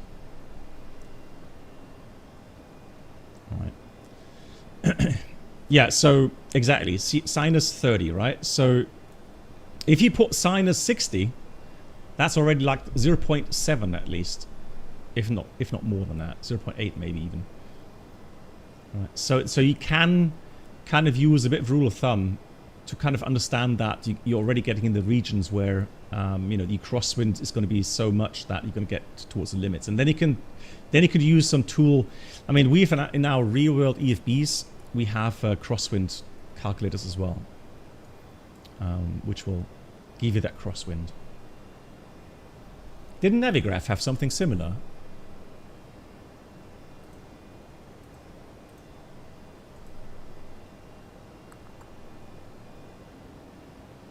I'm not sure. Somewhere, some add-on had a crosswind calculator. Info, then runways.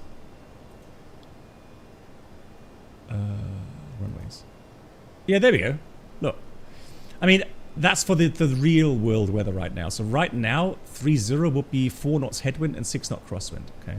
Yeah, thanks, Avimar. Yeah, there we go. So I thought I remember that it was somewhere there. Right.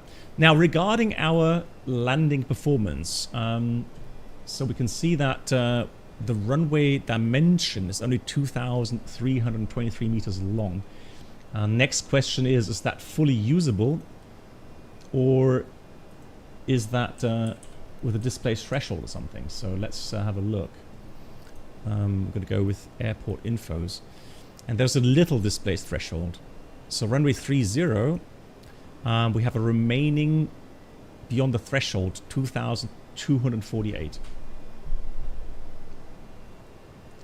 Yannick, it depends. I've seen, I think ours was like 37 or something, and then there were other operators that had like 38, somewhere in that region. Dry and wet runway.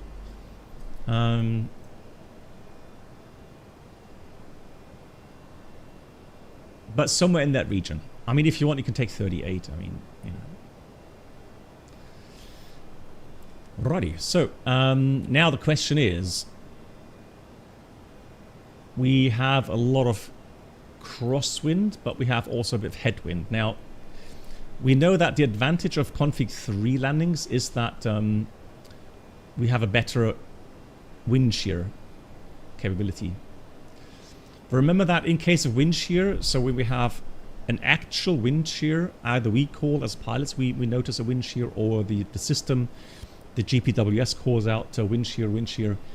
We do the wind shear procedure, right? Wind shear, IF control, max power, and then we would just initially go 15 degree pitch up. We do not change any configuration. And that means if you're doing a flap full landing, your flaps will be stuck at full until you're out of the wind shear. Right, so that has more drag, which will then mean an impact on your climb out performance. So whenever you are, you know, worried about wind shear potential, then, you know, config 3 is definitely a better flap setting to fly that approach. However, it still means that you have to look at your landing performance. Runway 30. Interesting that it takes. Oh, look at that! Hang on. Oh, that's interesting. So here, the Toliss EFB takes the sim wind. So I am now actually optimistic that we do have that gusty wind. And that's exactly the weather I was talking about, right? 4,000 meters, missed, few 700, broken 1,200. And then the next report at 8:30 will be 230, 31, gust 52. 4,000 meters, missed, broken 1,400, 22 degrees. So should be very interesting to see how that flies. Now, and again here it's correct, we only take the steady wind component when we calculate the landing performance, okay? Interesting as well, here the Toliss gives you the same values, right? We've got a 6 knot headwind component and 31 knot crosswind. All right, so we can see with that wind, however, again guys, careful, steady wind, right? Steady wind, 31. But if the tower reports actual gusts 47, we're way out of limits, okay?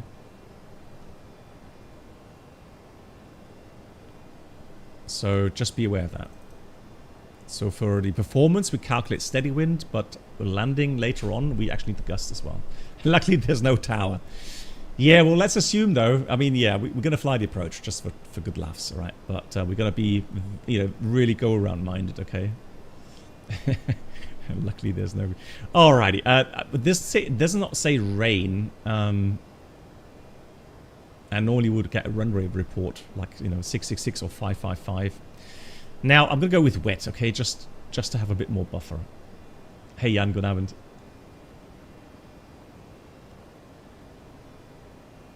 You can always go around, exactly. We don't need engine anti-ice, it's warm enough. Landing weight 66.8, so that's what we currently have. Now we still have a bit of flight time ahead of us. I'm going to do a fuel check in a second, and we're going to land with 6.4, so that's a ton less. So let's say, we'll take 66 tons. Again, with a bit of a safety buffer in there, 66 tons. Enter. What's our max landing according to the charts of the flight plan? 66 tons, look at that. That's actually max allowable landing weight. Good calculation there. So 66 tons, max landing weight. Config 3, air conditioning on. So yeah, now regarding the approach, okay. So if I enter the wind, we know, and you know, that it only takes the headwind component, okay. So if I enter the values here, 1003 QNH, temperature is 22. And then the wind 220 at 32. It's a lot of wind, okay, but look at the V approach now. It does nothing because it's crosswind, okay. Now, having such a lot of crosswind, and then you know you're crabbing the aircraft, and there would be a lot of crab. So the issue is when you decrab the aircraft, what happens with your onward airflow? Right, it would drastically decrease. So it could decrease by 10 to 15 knots. So I think it's a good idea to add another 5 knots on top of that. So I'm going to take with 142. Just to have a bit more buffer, because otherwise the fear is that we could drop below VLS in the decrab, and we don't want that. That could result in a hard landing.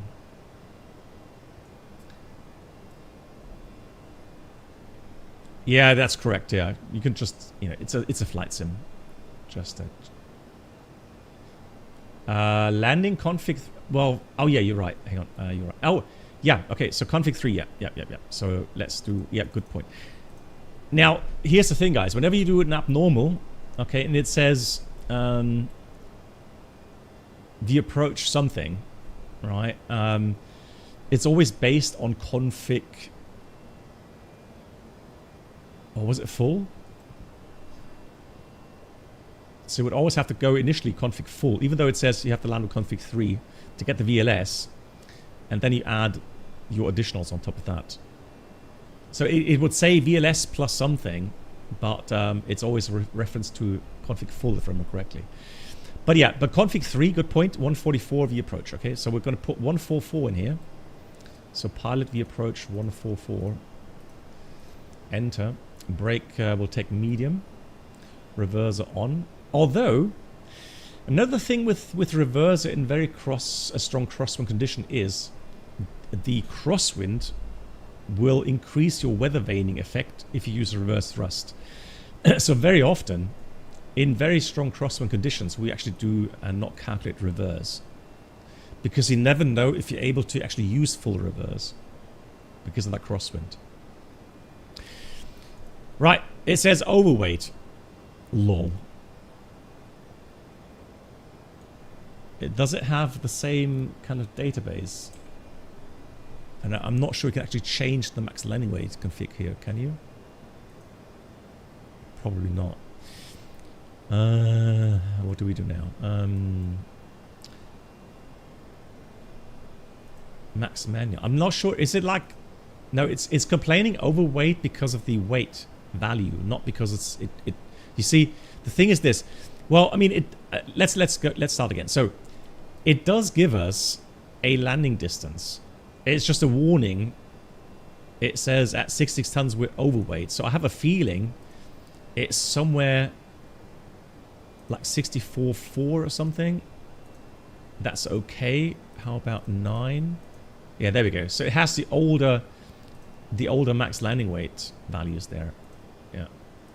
Right. So it'll complain at 64.6 and put that as overweight. Yeah, that's the reason. That's because you haven't added the snacks yet. Yeah. Anyways, right, we are aware we have the 66-ton version. Okay, so that's fine. And this is just the rough physical landing distance requirement. So we have about 6 mm stop margin with auto brake medium. Right, engine upgrade and 6.4%. That's fine. So yeah, we'll take, like I said, config 3 auto brake medium. It's not a good combination by any means, but we'll use it today. Okay, so landing flap 3 here as well.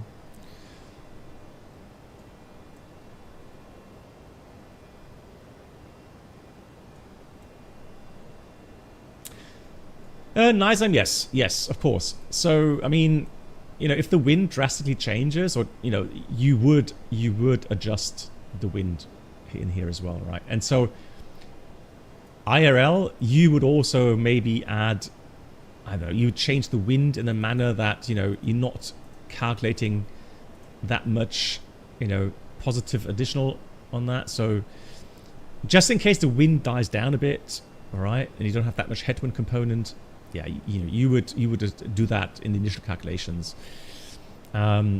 These days, however, I have to say that these days, because the calculators are so fast. Hey, Alex, you would, at least we did that on a 787. We actually always calculate with the actual wind.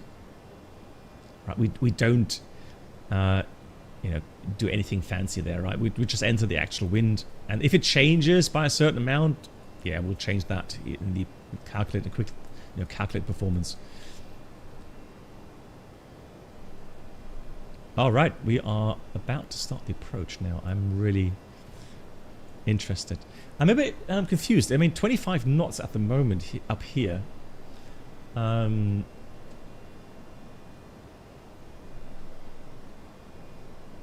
Seems somewhat unrealistic, if I'm honest. It's not impossible. It could be that the winds aloft are different to the ones on the ground because it's a low pressure area, right? Hey, I'm doing the Isla Zulu 30 Avimar. Right, so I think there's a way. Is there a way to have the wind at a certain level here? Wind. I don't want that. So again, we're going to have the wind at the morning here. 8.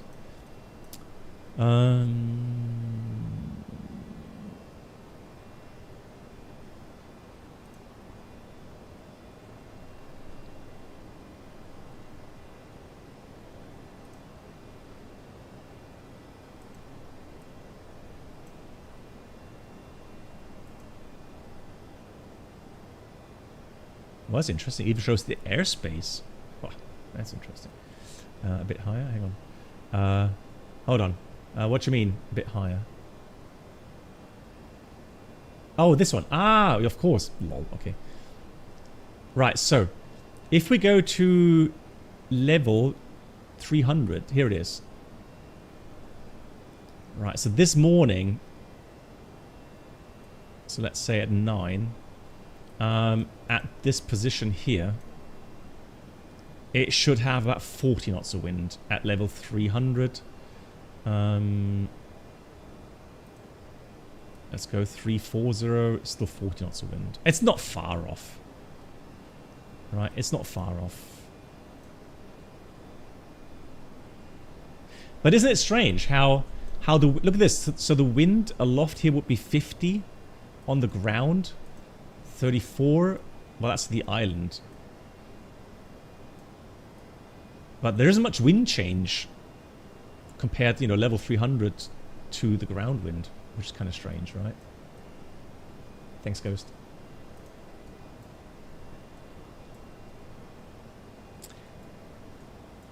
Hey, nice. Alex, you got a week off? Great. Enjoy that. Any plans? That's also true. It's you know, it may be a certain forecast value, and you never know where the wind data comes from, right? Yes, Till, I did order. Now, I talked about it at the beginning of the stream, and the European website, so the European shop, Windwing, says the waiting time for the Windwing throttle combo that I wanted to order, the waiting time is more than 45 days. So literally you could say probably 2 months or something. And so I went to the global shipping, and there you could order it with apparently without any waiting time. However, it comes at a surcharge of $90 for FedEx, and probably also with tax and custom fees. So be aware, be careful, all right? You know me, I just have to have it. I saw a video from XP 70, I think XP72 he's called, wonderful chap, and he made a unboxing and review, and it's metal. It looks really good and solid, very smooth thrust lever action, you know, accurate flap lever handling, accurate spoiler lever handling, the start switches, you have to lift as well to move them. Yeah, I just have to have it. So yeah, you know me. Oh, nice. Tomorrow you're gonna have a dinner at beachside restaurant. Nice. Very posh. Hey, Sim Caesar, how are you doing? Big shout out to you. Sim Caesar. Yeah, so I'm not, you're mostly in Microsoft Flight Sim these days, aren't you? Understandably. So I'm wondering if you thanks Mark for the shout out, if you're considering getting the CO.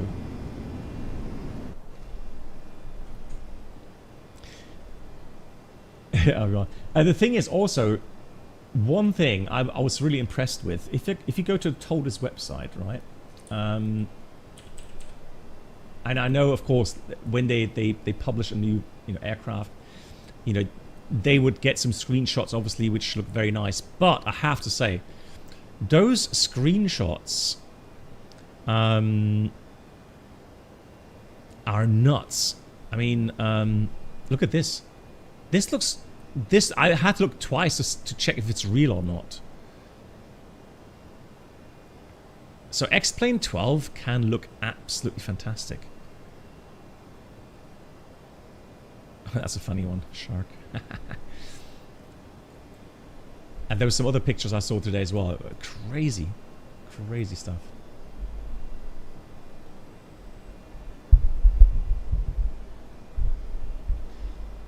Yeah, Nate. Actually, with the PAT 3, I actually waited until it was available on the European shop, and that took like 3 months, or maybe two 2.5 maybe. But yeah, it took a long time for the order to get through.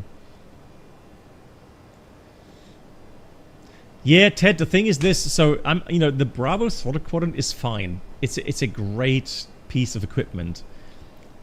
But just like many of you, I guess, I use the Airbus series most. And so I think that kind of purchase is definitely, you know, worth the money for me, because I'll be using it a lot. And I mean, you can use it with the A380, you can use it with A350, right? A330, A340. You know, there's so many aircraft types you can use it with, right? So, Ghost, yeah. So I chose the Victor Sierra Mike 8 Bravo arrival. Oh, hang on, where's my Navigraph? Navigraph. There it is. So, not the 3 Sierra like we had initially thought, but so we've got the 8 Bravo. So we're going to go from Victor Sierra Mike to XUVAP, and that's the initial fix for the approach. Zulu ILS 30. So XUVAP and then onto the ILS. That's the idea. Cool.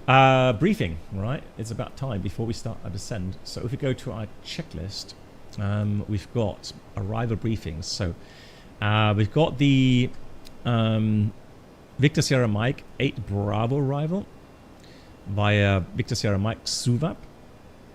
The lowest we can go between Victor Sierra Mike and XUVAP is 5,500 feet. Then we go into ILS Zulu. Runway 30. 3,600 initial at 10.7 on the glide. Minimum Cat 1 will be 430 feet for us. And the missed approach straight ahead. And then, although we turn left 286, climb 2,000, and then left to Petut in the holding, climbing 3,000 altogether, or as directed. We've got the MS-8 at 5,300 feet, and currently, regarding the fuel, so if I look at my flight plan, the min diversion fuel at the missed approach point would be, where are you? Here we are, 4.3, and it is forecasting it to be 6.4, so we have 2 tons extra right now. Right. And, but remember, so we got, let's say we have 6.4 at the missed approach point, runway 30.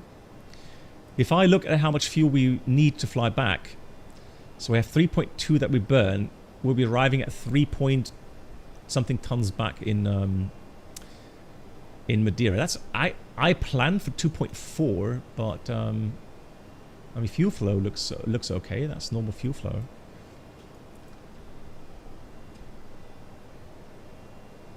I'm not sure if 6.4 is a bit optimistic, to be honest. But anyways, we have enough fuel to get back to Madeira. That's for sure. Right, then there was a question regarding guidance for approach. Obviously, for me as a pilot, that's obvious, but I understand that flight simmers will probably wonder, what does that mean, guidance? Guidance is your flight management guidance. So there's different options, right? Flight director, ILS, glide slope localizer, you have flight director, you could have FLOC, so the FLS approach, for example, as a guidance. You can have raw data, obviously.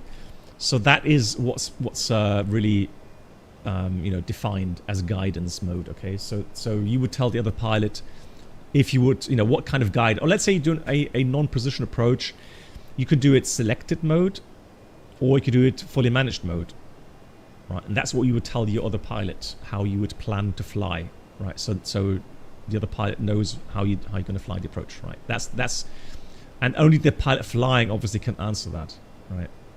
Then the landing flap setting was at config 3. Stop margin was about, what did we say, 600 meters?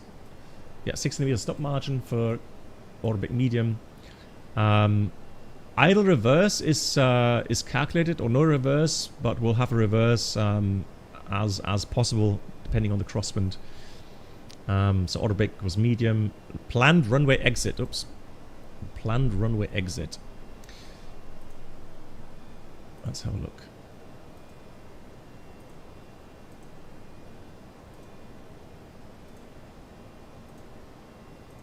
planned runway exit. So we land 30. There's the apron. So either Echo or Delta. Probably Delta. Echo is going to be a bit short, but Delta should be to the right. That's how we are going to vacate the runway. And then, no, that's the wrong one. That's the features for the Toliss. Right, and then we've got hotspots. No hotspots for taxi and special operations. Right, again, is there anything special today?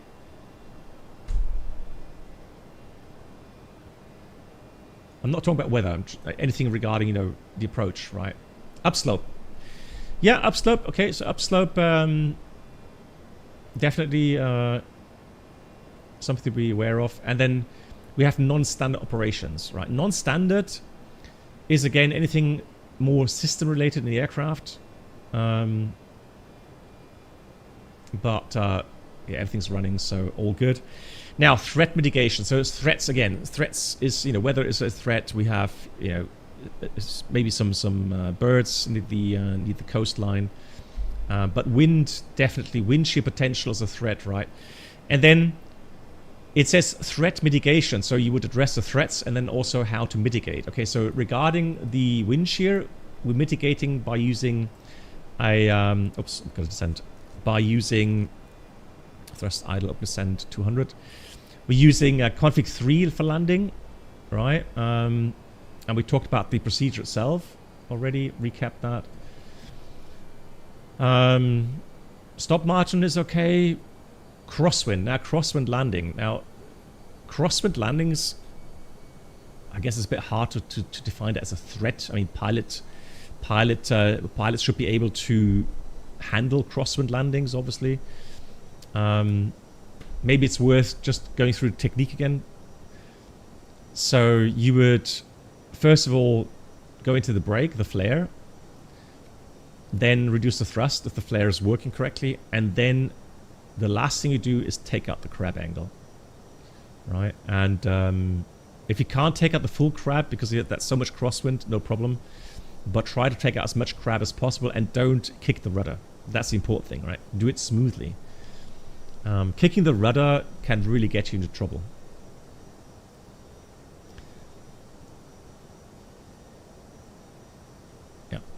Yeah, rain-wise, there doesn't seem to be much rain at the moment here. It's just a lot of wind, so there's no thunderstorms, anything like that. But yeah, wind is kicking up now, 40 knots.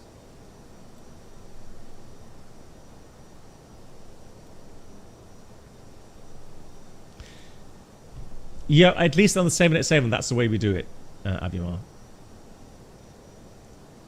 All right. So the thing is this.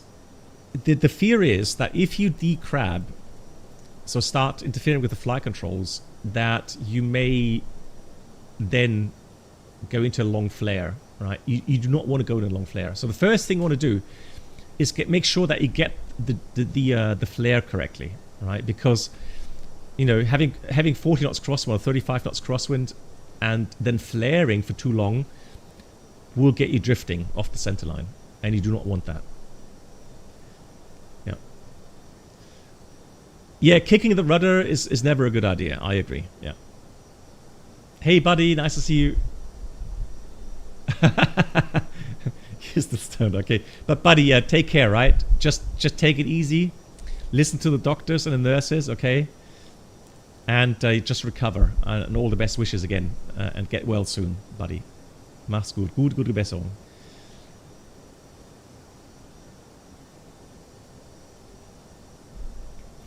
Right, we're still a bit high in the profile. Let's have a look. How much are we too high? We've got good headwinds. About 2,000. Okay, let's take some speed brakes and let's add some thrust. Now, it should not allow us on full speed brakes, right? So let's just go have a quick. I'm going to pull my speed brake lever to the full. Right, this is how far they go. Now I'm going to switch off the autopilot. Oh, is that modeled? Hang on. That's not. Oh, forgot to model match the. Hang on, let me just disconnect the autopilot and then we'll go. There we go. You see now they're extending fully. If I put the autopilot back on again, alright, they go half. Out star, let's continue. Thrust idle of descent out blue, and let's do 50. Transition is in 6,000, so level 70 will be our transition level today, or maybe even 7.5 because of the low pressure. Decelerate, ignore that. Right, we set 430 for the minimums. 430 minimums. Alright.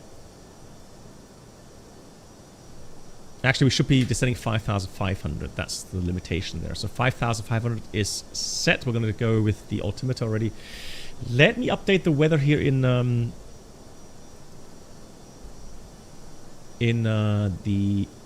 EFB. That way we do know what it pulls out of the X-plane weather. Alright, Avimar. Excellent. Right, landing performance. Let me have a look again. If I reset, it's still at the 8 o'clock weather, which is a bit weird because we've got 8:50 now.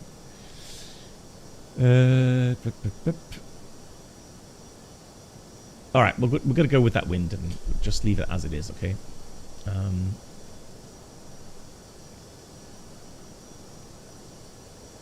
And it's 1003. Right, medium. Reverse off. 3 landing weight. Is it 65? No, 6. Actually, 65.5 is realistic. That's fine. Oh yeah, we had wet earlier on. That's why. There we go, 6 meter margin. That's fine. Cool. That's all we need.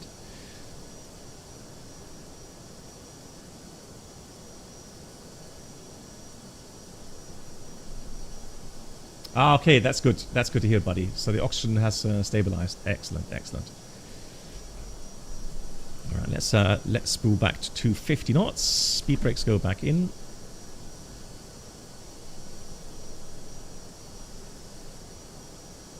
Seatbelts on. All right, hold on to your hats. It's going to be a bumpy ride in, I think. I'll put the LS keys on already. Now that we have set the altimeter, we can already read the approach checklist. Bar ref, QNH 1003, 10,400, seatbelts on, minimum bar row 430, auto brake medium, engine mode selected normal, approach checklist completed.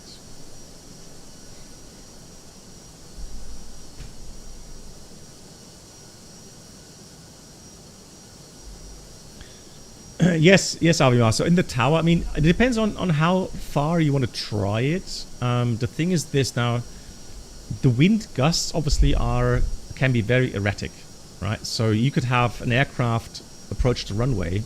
The tower reports it's... What do we have today? So let's say the tower says it's 2:30. Oh, it has taken the new weather now. Lol. It updated automatically. Okay, so now 2:31 at 52. So... you would listen into the tower reports, right? If the tower continues to report the gusts over 20-minute time frame, then you would know your chances of landing are fairly slim, right? So the question is how far do you go on trying the approach? But if it's very marginal, you would still continue.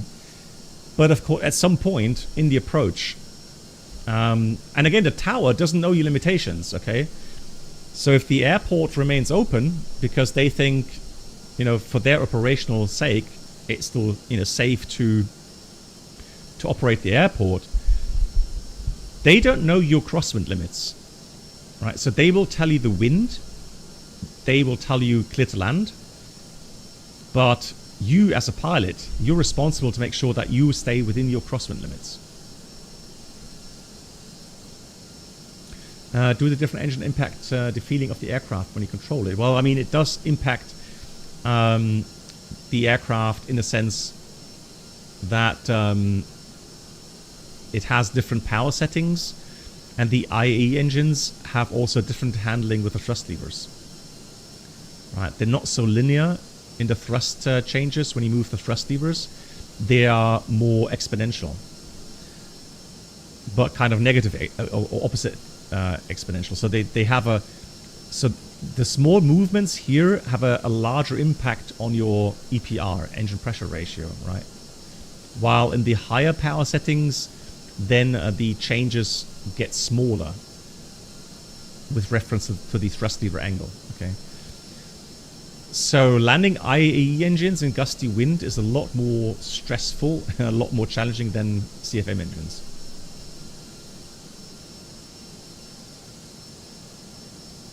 Well, theoretically, Avimar, just prior touchdown. Right? So, I mean, but the question again is, would you go down that far? I mean, honestly, I wouldn't go below minimums if the wind isn't correct. So the minimums for me would be the latest to go around. Yes, I'll go manual thrust. Absolutely. Yeah, 100%.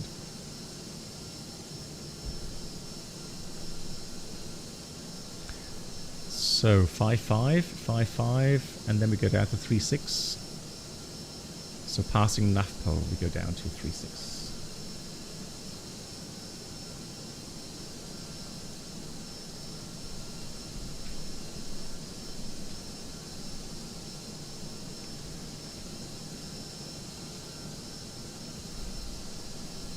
$10 miles to go. I'm going to start slowing down here. 230 knots.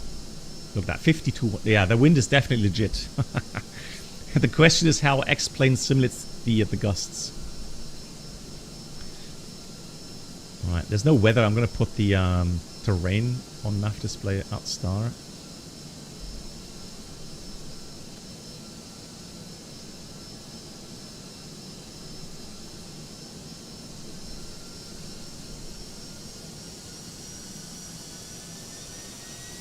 Now I'm going to dial in 3,600. So we've got descent out magenta 5.5 at the moment. But the aircraft will then descend automatically after we pass NAFPO. Ponta Delgada traffic, Lufthansa 71 Bravo is about 7 miles from Xuvap, flying the ILS Zulu runway 30 in Ponta Delgada. And let's take the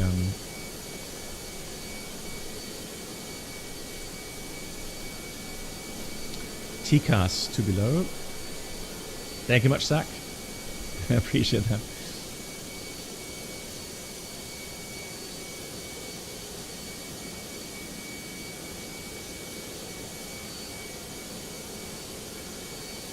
Oh my god, you stopped breathing, buddy? After the, Jesus. That's scary.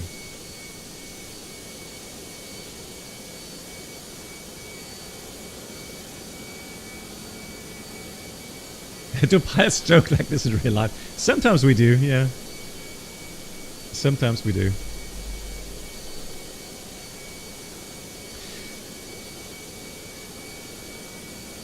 So the thing is that when I'm the pilot flying at these approaches as a captain, I would already brief the pilot monitors and my co-pilot to, for example, make call-outs, right? So make sure, we're going to have speed deviations. Make the call-outs. And, yeah, that, they should be aware that I could be tunnel visioned, concentrating so hard on controlling the aircraft that I may not hear call-outs correctly. So if it's in any doubt, I'm not reacting to call-outs. I'm not correcting as I should. Be ready to take over the aircraft. Here comes lock star.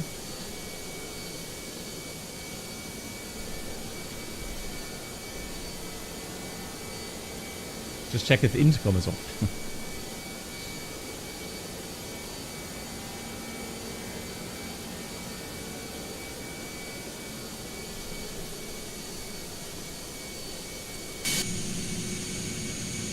Beautiful. So somebody asked regarding the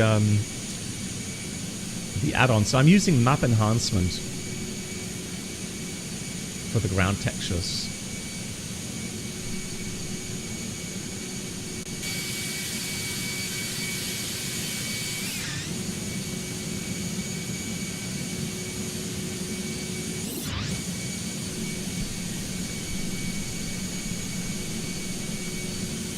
Ghost, we had Zishke in our chat on Discord, and he posted links because he made a lot of liveries. So he was kind enough to give us the links to download. Zandman, hello. Oh, the new livery, Lufthansa 700 years Centennial livery, lovely. It looks absolutely brilliant. Now we got the glide slope coming in as well. A lot of headwind, so I'm not worried about being in a clean configuration. 200 knots ground speed, blimey. So we've got descent Alt Blue 3600 for the approach.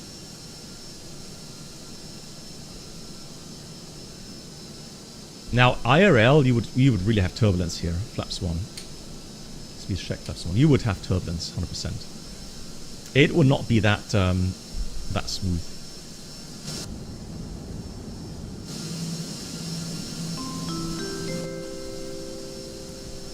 Ladies and gentlemen, welcome aboard the Captain Black Box infotainment experience. New subscribers should now pick up their pass to first class. Thank you. Probably. And I mean, there's no settings for turbulence, right? I mean, it's always on, right? So you can't deselect it or... I mean, I guess maybe somewhere in the files you could manually delete it or something or change it, but... Thank you so much to Veller90 coming in with 4 months. Veller, Dankeschön. Thank you so much for the resub. No, I don't use map enhancement from Microsoft. I don't know. Is it really necessary? Because I have a feeling that Microsoft is fine with the textures. I don't know, Gustavo. I think, you know, because of the way the wind curves around, I would assume that you would have some. Maybe X-plane simulates, just like I say, because there's no terrain disturbing the airflow. So maybe that's why. But IRL, I would be sure that we would have turbulence. Right. Let's go flaps 2. Speed check. Flaps 2. I'm going to press the approach button here. Let's go into glide slope. We've got glide slope blue, Cat 3 dual. Now we've got glide slope star, autopilot 1+2.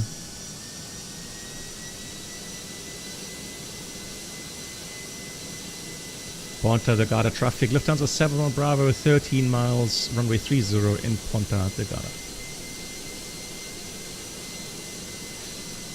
Yeah, now we can see from the camera view we're getting a little bit turbulence. But I guess that's more maybe related to the clouds. 50 knots of wind. Crazy. And... Welcome aboard the Captain Black Box YouTube channel subscriber experience. Could new subscribers please make their way to the first class cabin where complimentary drinks, snacks and premium flight entertainment. Hey, Sandhit! Thank you so much for the membership on YouTube. Big round of applause. Thank you so much for your support. You're welcome. Welcome to our community. Much appreciated. Oh, guys, on YouTube, guys, can you do me a favor? Quickly, did you get any advertisements? Because I switched that to manual.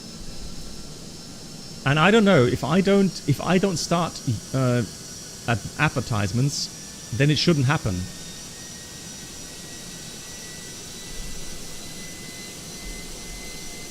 Yeah, so those that are not premium users, so those that don't have a membership or are premium users, do you get ads today, that is?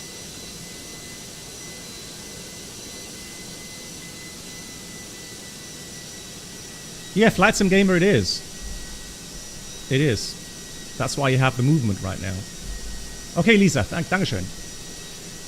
So maybe that, because there was people giving me feedback saying they were a bit annoyed at the, you know, like every 30 minutes to get an advertisement. Now, I'm happy to switch those off, right? It means less revenue, but I'm fine with that. I'm more concerned about people being annoyed because they, which I understand fully, right? Because they're getting disturbed by these ads. Okay, so less ads than usual. Okay, Matthias, thanks for the feedback. Okay.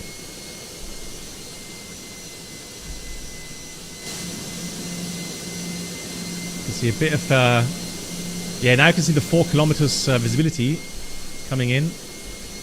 42 knots currently. Right, we're going to watch that, and should the wind actually go Let's check. Go towards 230 degrees. And be like above 40 knots. Then we're going to go around. That's going to be too much. But I'll fly this until like close to the runway, okay? Speed is... Look at the ground speed mini function. Right. No, I'm going to go select it initially. Here's coming down. 2,000. Man, I would have to calculate that if that's realistic. 44 knots. I don't know if that's realistic. Right, flaps 3, final setting. Let's arm the spoilers. Cabin should be seated anyways. Yeah, so what the ground speed mini function does, it looks at your headwind component, compares that to the runway, the wind component you enter the MCDU, and then adds a certain amount to keep literally the ground speed steady. So the cool thing about the ground speed mini function is that the wind gusts actually move the target speed. So if you have like a wind drop, you will see that target speed drop as well. So there's less need to constantly adjust the thrust, right? Now, well, I mean, this should gradually come down.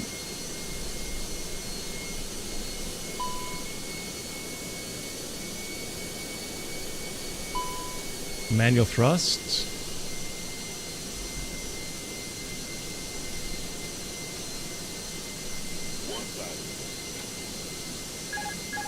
$1,000's checked. Okay, so anything, let's say, below 40 knots, we will continue. I can see the runway. So landing checklist, equipment, landing no blue, 1,000 checked. Now we got 44 knots. Getting a bit high in the profile, let's correct that. A bit slow as well.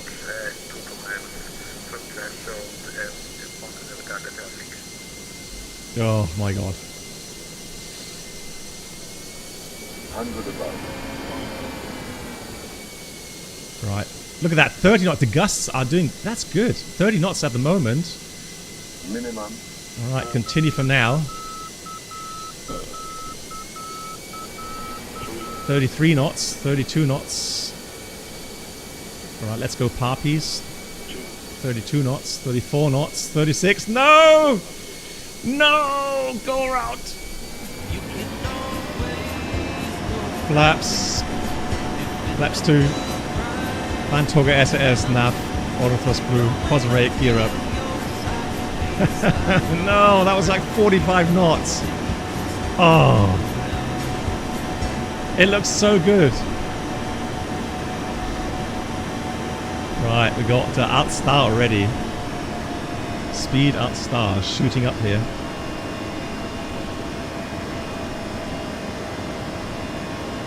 Gonna wait for the acceleration. There it is, flaps 1. Speed check, flaps 1. And Ponta Delgada traffic, Lufthansa 7 or Bravo. It's going around. We had a low level, well, I wouldn't call it wind shear, but a 15 knots wind increase. So be aware.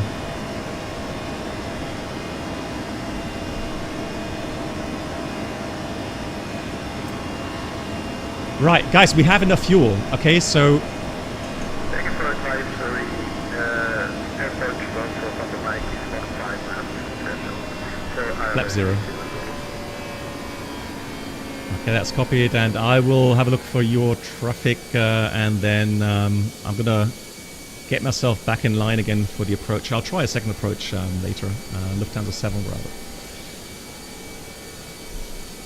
Okay, so Ghost, you're 7 miles. Let me check the other traffic. I don't know how many people are in the approach with me. So we have one traffic, H2 Mike, and we got the tap. Aviamar, how far behind are you? And Ted is flying along as well. Ted, you're in the approach as well. But I can see there's nobody else. So I'm going to fly to Petut, and then I'm going to start the approach again. And no worries, Ghost. All good. Let me activate the approach phase again. Speed selected to 20. And do it against offline. That's fine. Okay, so that was actually almost, I mean, I hope it's not an X-plane thing where it's like always doing the same gusts. But literally, it was like 100 feet. We were like in limits, 30 knots, 32 knots. And then we got that wind gust up to above 40. That's like 44 knots, I think I saw. And then, of course, that's too much. And we got a bit unstable as well. Alrighty. Anyways, so what I'm going to do is I am going to put... I'm going to put...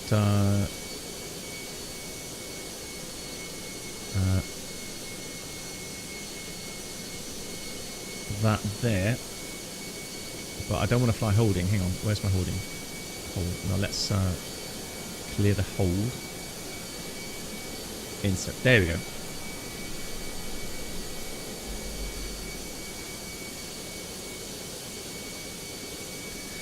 Yeah, so Yannick, if you did an overweight landing in config 3, that's the only time in a go around you would go from flap 3 to 1.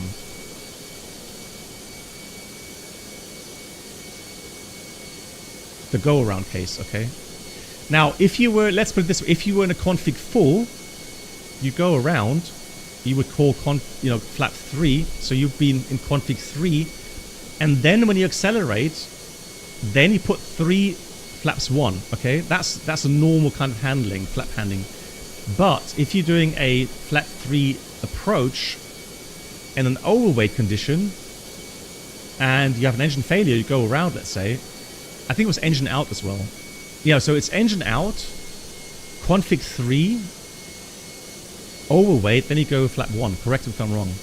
Something like that. But Sven would be better to answer that question. He's more up to date on that. But I think that's what Sven was referring to.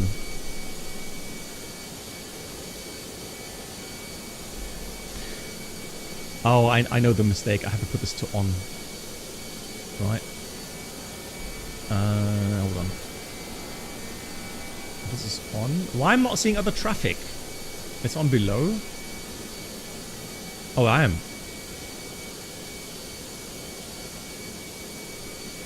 Yeah, Ted is in the approach as well, so...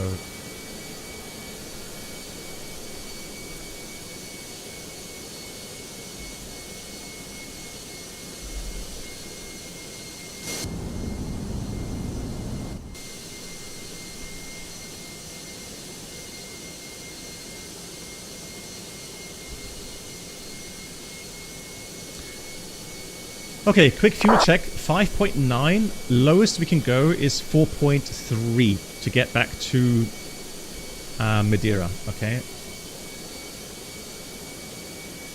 Let me check. So, how much fuel was it for the return? Hold on. Make sure I don't say anything wrong. So we need 3.2. If you arrive with 1.2 half an hour, that would be 4.4. Okay, so the absolute minimum. Now, I don't really want to go below 5 tons. So, if we go around again, we're going to go to Madeira, okay? Ponta Delgada traffic, Portugal for Papa Mike is on. Short final for 30, Ponta Delgada traffic. Thank you. You went into the grass, okay, you went around. Well, that's a good decision. Maybe a bit late, but... system-wise, I mean... I think Phoenix and FS Labs are superior in a couple of areas. But here in X-Plane, I mean, Toliss is definitely, I think, the best. So even the flat Factor 320 can't really... well, it can compete with the systems, maybe the failures. But, I mean, I wouldn't really compare the... Here's flaps 1, speed check. I wouldn't really compare the Toliss with Phoenix or the FS Labs.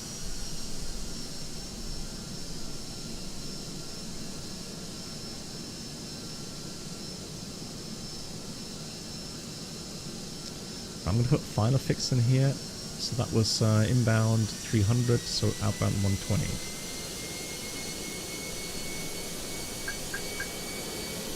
Huh? Hang on, what did I do now? Direct? Fox India? Ponta Delgada traffic and approach field 4 Papa Mike is going around due to unstable approach. Okay, wow. They're all going around.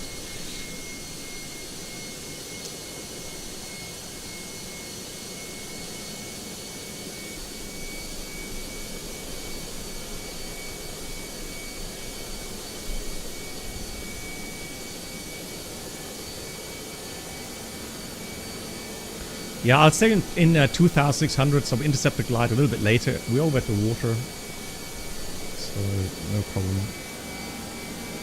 I'm just not going to waste fuel to climb 1,000 feet and then descend again.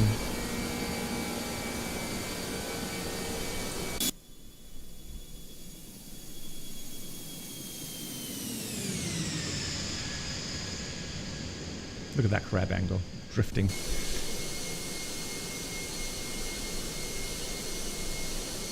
So, gonna arm the localizer, lock blue.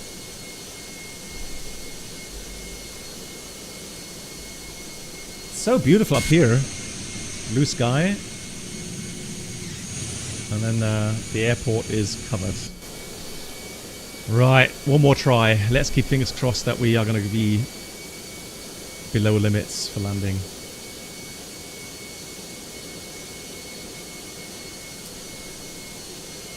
Hey, nice. That's good to hear. Yeah, I didn't really fancy Frankfurt tonight.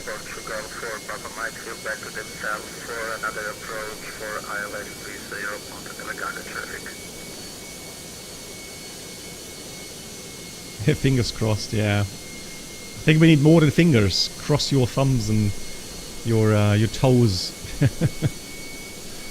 Maybe that helps.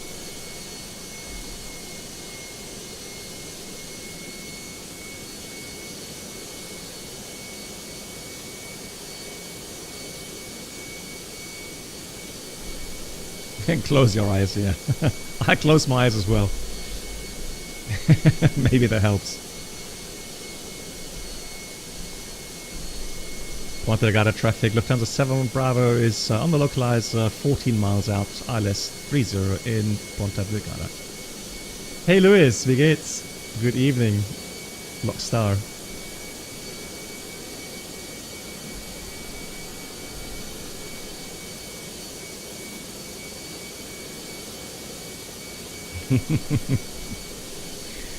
We shall see. Right, let's have a look. We got Glasgow Blue, Cat 3 Dual, Autopilot 1+2.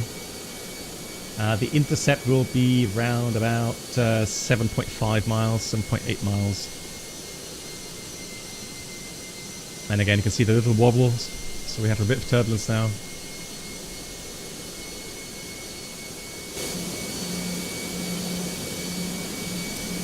Delivery. So we have a friend in our community called Zishke, and he's making liveries for the Toliss, and he was kind enough to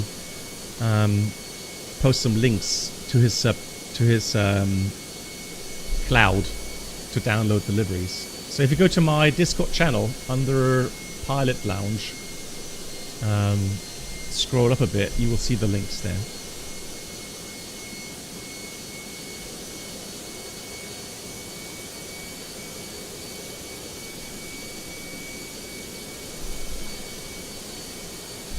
Yeah, so currently he published liveries for Lufthansa, Wizz Air, and Eurowings, and he said he's going to publish some more later today.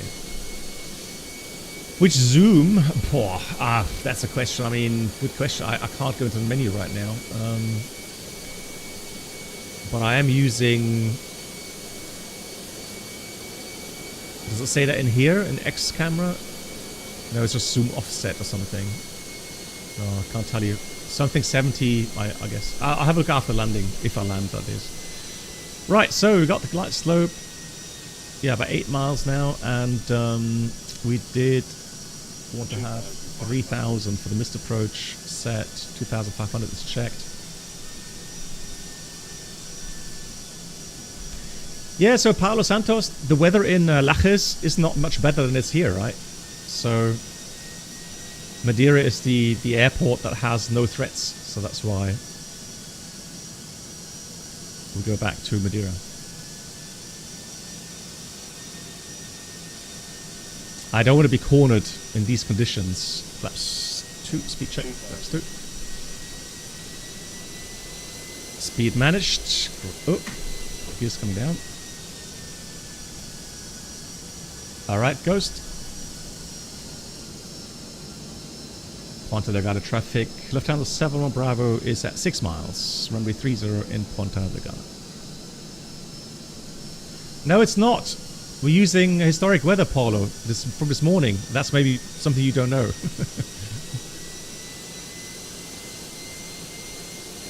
That's the whole idea.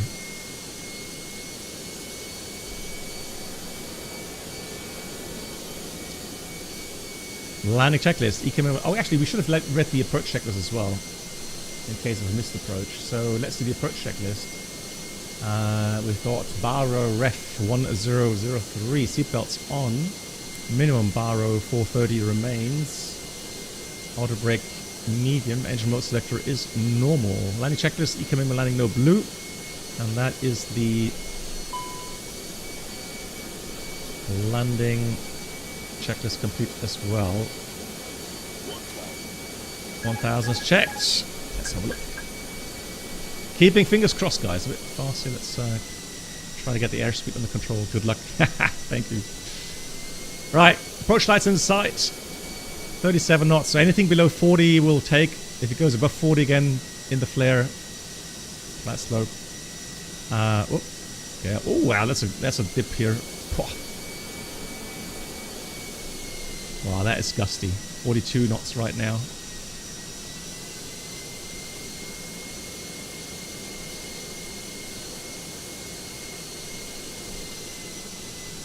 Hundred above.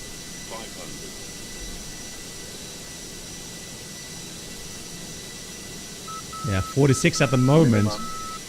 Right, continue for now.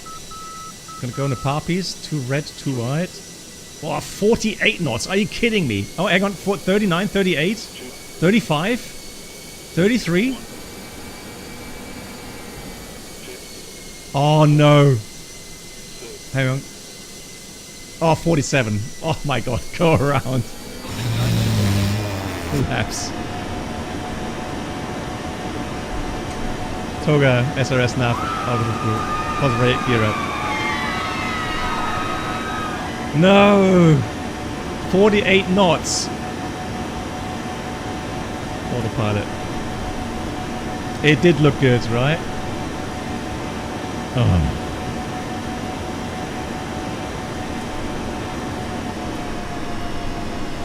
Speed at star.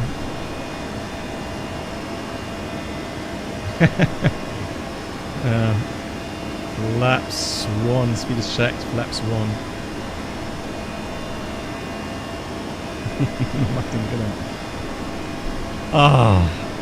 It looked so good. I saw a chance there. It was like right on 40 knots, and then we got 49. No, we already said. So Kimmy, we already said we don't want to get to Madeira with like only half an hour fuel remaining. I don't like that. Right, flap 0, speed check, flap 0. I'm at Ponta Delgada traffic, Lufthansa 7 Bravo has gone around again, and we'll be diverting back to Madeira. Let's go initially 200 open climb. Let's increase to 50 knots.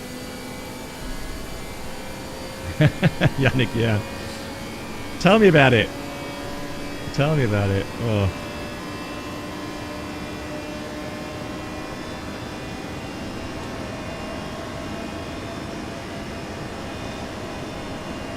Now, what we should have done is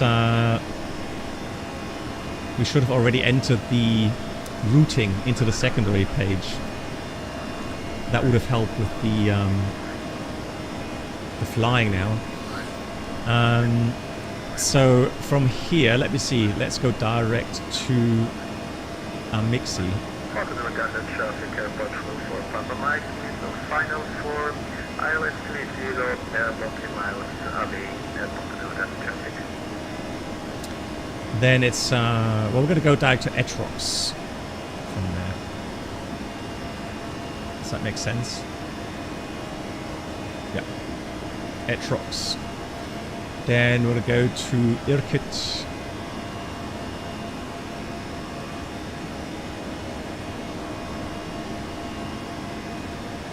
Then we go to Iban.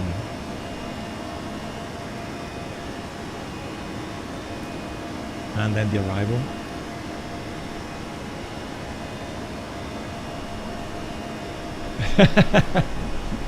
What about my holiday? Yeah, it won't be a Jet 2 holiday. Yeah. What can I say, Mark? You chose the wrong day to go flying. Then we're gonna go with, I think the weather will be like runway 23, but we'll check later. I think they had 23 earlier. So hang on. Oh, disregard. I'm gonna put this in here. Alternate.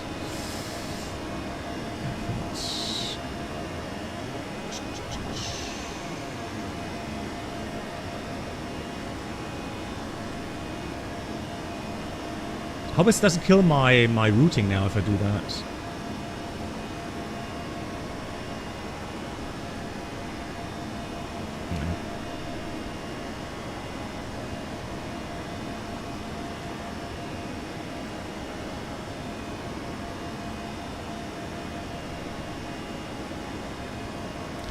Right, we're going to fly at level 370, so let me put that in here already. That traffic's no factor, that's below us, so 370 blue. Yeah, Matthias, have a good night. Now, I will skip forward, and we're not going to fly real-time back to Madeira, guys. I'm going to log off that sim, and then we're going to use that function that we have here in the Toliss with the skip ahead to the next waypoint. So jump to next waypoint. We'll do that once we're in cruise level. Now, one thing I want to try. I did want to see if I can activate the alternate, but honestly, I've totally forgotten how to do that here in the Airbus. Because normally in the list here, so closest airports, you would normally be able to select that and then activate it. I mean, I think we can do that here. But that will kill my routing, I think. Not allowed, okay. Alright, then what we're going to do... Delgada traffic, Portugal for Papa Mike is 7 miles final for ILS30, Ponta Delgada traffic. Then we'll do that way.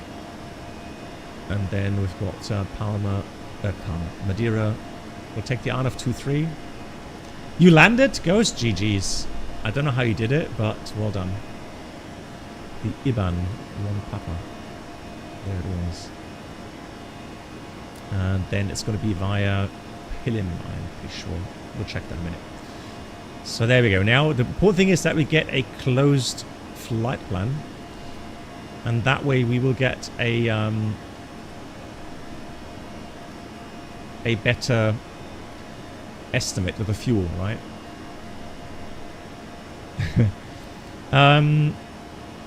Now also let me just check the wind data.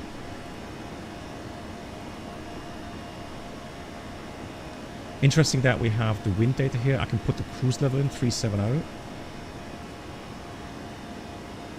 You see, that's the thing.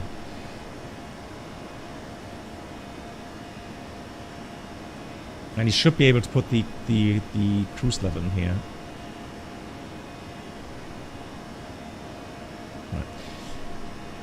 Right. Yeah, so let me get my... so the whole discussion at the beginning, I'm not sure if you guys were following that. So whenever you get a flight plan, or you make a flight plan yourself, where your alternate is also your destination or your departure airport, there's something you have to be careful with, and I'll show you that in a minute. Just gonna just in case you ever do that, like we did today. So the whole idea was that, you know, this morning we had the conditions, IRL here in Ponta Delgada. So the challenge was obviously flying to Ponta Delgada. If you know, I mean, I think that the airports were closed, right? So so this morning, right at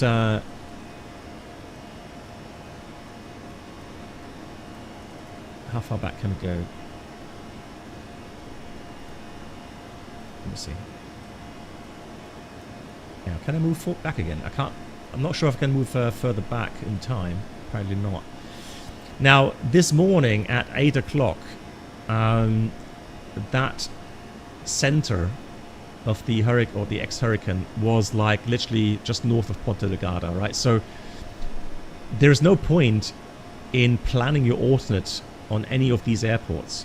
It doesn't make sense, right? If you have that storm with 40 plus knots winds, all these airports will have threats, i.e., you know, wind that's above your limits.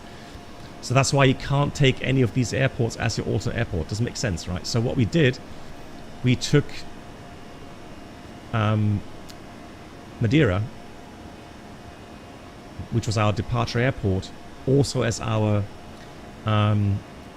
alternate airport. Now that is completely legal. You can do that. That's fine. Okay, Bruno says this morning it was red alert on all islands, so they were closed. Like, yeah. So now again, like I said, it's completely illegal to do that, to calculate the alternate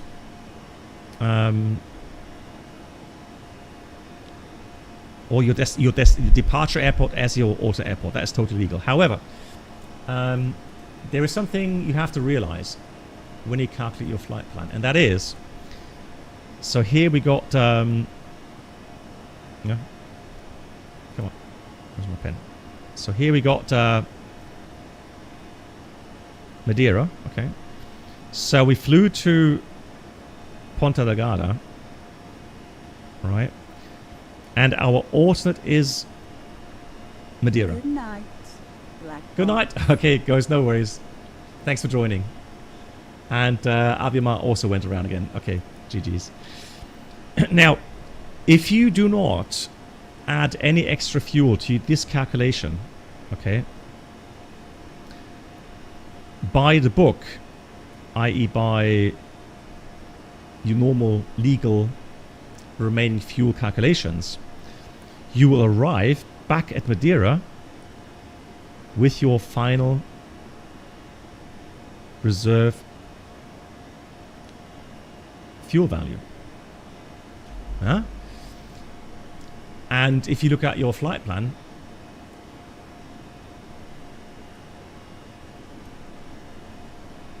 all right, you have your takeoff fuel, then you burn your trip fuel, and then you have your alternate fuel. And let's say you also burn your contingency fuel, right? So you burn these three values here to get back to Madeira, okay? So what you're left with? Well, you're left with your final reserve fuel, and that is 30 minutes. Now the question is, I mean, it's legal, that's perfectly legal, right? But the question is, does it make sense? Would you really want to be back at an airport like Madeira with one runway and only have 30 minutes flight time remaining? Remember that if at any point you are foreseeing, okay, buddy, also to you, yeah, recover well. Alles Gute, buddy. Gute Besserung. So, remember that whenever you foresee that you're going to land with less than the 30 minutes remaining, you have to declare Mayday fuel. Right? So, you do not want to have just the basic values. And that's why I also put in a bit of extra fuel.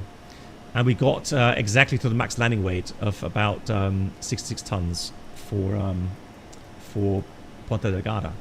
So we couldn't take any more than that. But we did have a bit extra fuel. Now we burned some of that extra fuel because of that second approach. And right now, though, it's still saying that we're going to reach Madeira at 2.3 tons. Right, so that's also more than 45-minute remaining flight time. Right, so there's no need for fuel priority as well. But also, again, it's about 1 hour flight time.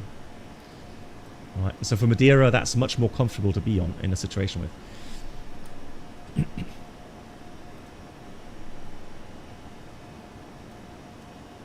So that's something you have to realize when you calculate the fuel values there. I mean, it sounds so nice, right? You calculate like you have a take a fuel of like 8 or 9 tons, and you're like, oh yeah, you got lots of fuel, right? But no, strictly speaking, the whole calculation then coming back to Madeira as the alternate means you're gonna arrive with 30-minute remaining fuel, and that is not a lot. Second alternate, today we didn't have a second alternate. But if you are referring to the legal requirements, then I would say yes, you are correct. Yes, you are correct. Legally speaking, if your destination airport is below limits, i.e. visibility or wind, or if it's a non-person approach ceiling, then you would have to have 2 alternate airports. You are correct in that regard.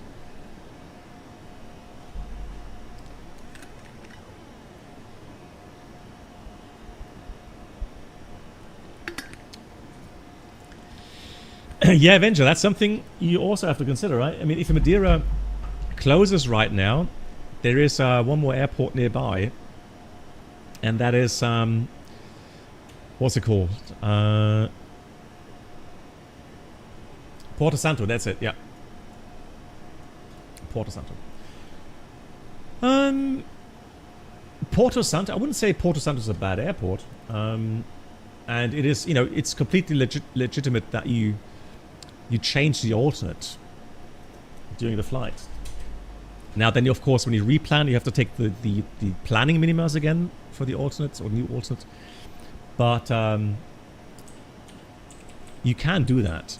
Right, Porto Santo, that's this one here. Hang on, where is it? Where is it? Where is it? This one here. Right. So, give you an idea where that is located at. It's near Madeira, right? And kind of an alternate for Madeira. Hang on, where is that? Yeah. Is that far away? No, it's La Palma.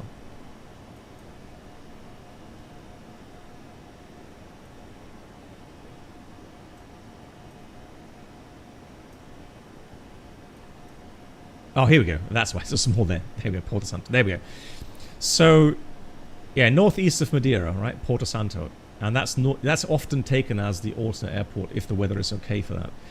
But, let's have a look quickly. It has a runway long enough as well, 3,000 meters, fully usable. Right, 3,000 meter runway, 45 meter wide. Yeah. So, if you get fuel there, so if you get some kind of service, especially with the fuel, yeah, you can take that as well, right? And then of course you could consider, how difficult is the approach in Madeira with the conditions given, right? So how likely is a go around, right? And then yeah, you could decide to go to Porto Santo. That is completely logical. Yeah. Hey, do it again. Well done.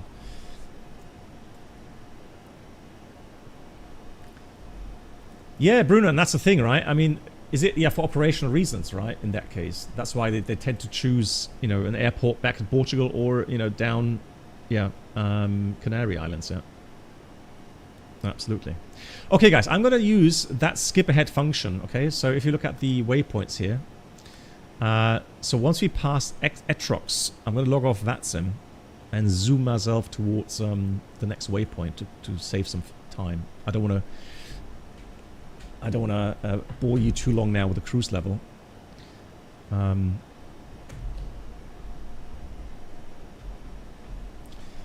20-degree SRS function after takeoff. That's high.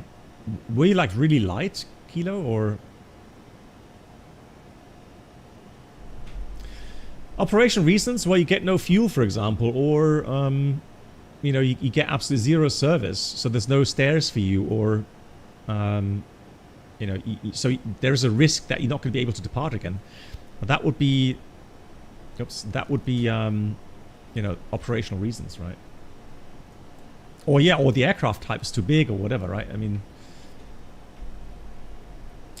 also correct. Yeah, so Bruno is correct. So let's say, you know, there's a lot of aircraft diverting from Madeira, and then you have only a very small alternate airport like Porto Santos. The apron could get filled up really quickly, and then, yeah, the airport will have to close for inbound traffic, right? Also something you have to consider, right? Absolutely.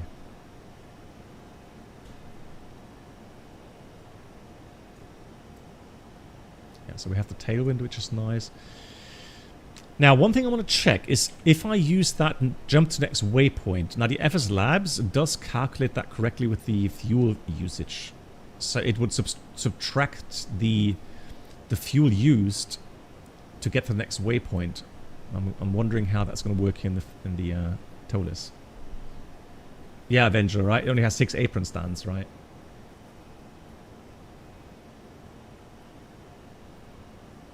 Yeah, so the only reason Tango Kilo you would see maybe that kind of 20-degree pitch up would be maybe, you know, a strong headwind increase, headwind increase or something. Right, but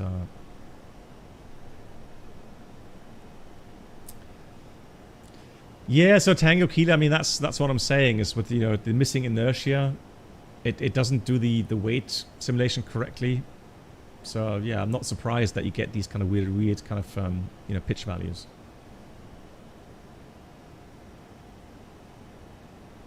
All right, now we got Irkut. Let's jump to the next waypoint. Let's see what happens. Nothing happens. Actions. Jump next waypoint. Hang on, what do I have to do? Anyone know?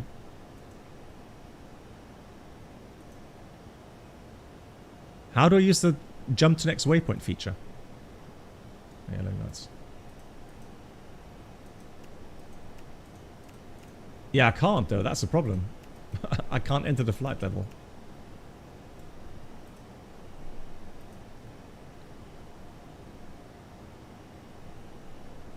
Oh, you need to be in cruise. Ah, okay, let's do 360 then. Okay, sorry, let's do 360. Ah, that makes... Out star. Out. No, nothing happens.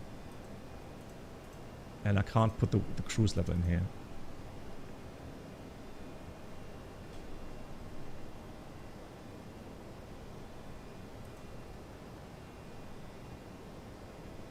Yeah, and it should, but it doesn't. That's one of the issues we had. Yeah, it's bugged, right? So that's one of the things I've noticed previously as well. So if you go around, you can't enter the cruise level again. Yeah, on the init it is in. Now I can try to enter it again. In here. Oh.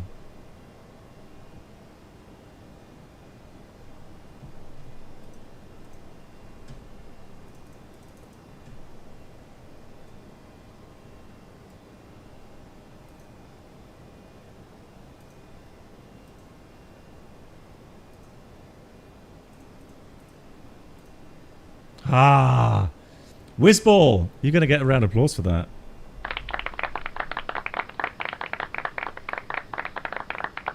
But I mean, you don't have to do that in a real aircraft. I don't think so. I don't think you have to do that. That's a good point. Okay, so here in the Toliss, that's what, and now we can jump. Right, jump 2 nautical miles. Ready? We locked off VATSIM, that's fine. Jump. Whoa. And it did do the fuel as well. Nice. There we go. Yeah, that works. That works. All right, now we can go back to managed speed. Fantastic. Cool. And now you can jump. Exactly. All right, let's have a quick look at the landing performance. We're still in the morning hours, so the wind shouldn't be a factor, though. So let's put that back to Lima, Papa Mike, Alpha, enter, Madeira, and then runway 23. Oh, now it's 160 at 4.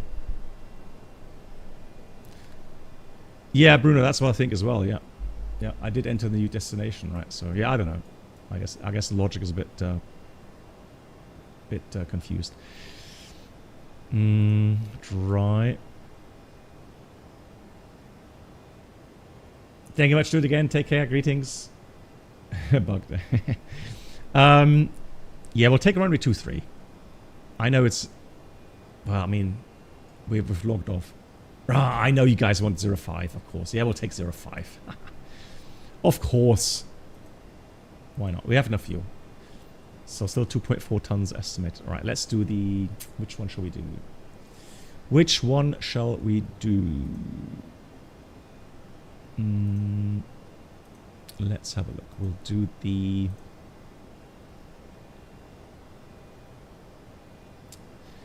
Yeah, and if I take the RMP, you guys are going to be in my ear saying, oh, chicken. So we'll do the RMP Alpha 05 with the visual circle. All right.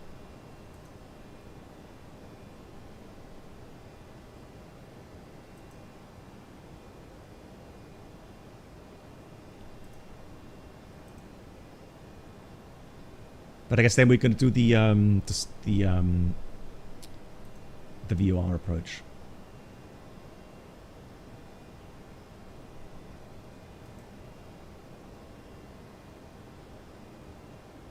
Or, I mean, we're not on VATSIM anymore. Or we simply do a visual approach. VOR is not used this. Okay, we'll do a visual approach. Simple as that. So all I'm going to do is I am going to put this waypoint in here. So I'm going to define my own waypoint, okay? So I'm going to go to... All I'm going to do is put runway 05 in here. That's all I'm going to do, okay? And then I'll do a pilot waypoint, which we're going to define. So we're going to put this as fun 1. So Funchal 01. And then I want to have Funchal VOR, that's the place. Right, slash. The bearing is 211. And distance is 3.6. Place bearing distance. I'm going to store that. And then we're going to fly from IBAN. IBAN directly to that waypoint that we just created. And then we're going to just go visual approach from there. Nah, it's fine. We'll do that. No, all good. Like I said, we're going to do some hand flying. Insert. All right. So now we've got IBAN, and then we're going to go to Fun 1.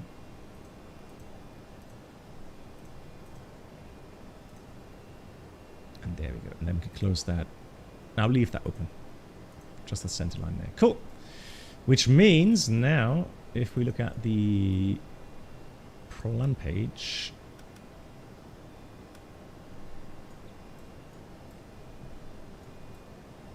yeah. Well, I guess we're going to have to kind of circle around the island a bit. but yeah, we got the waypoint there. And again, that's the waypoint from which point onwards on the VOR approach we would have to go visual. So we have the visual circle there. And then, I mean, we can also enter these waypoints. Now, Bruno can help me with that again. So, Jello, what is that in the... I know it's Rosro for Rosario, but what's Jello on the fixed page?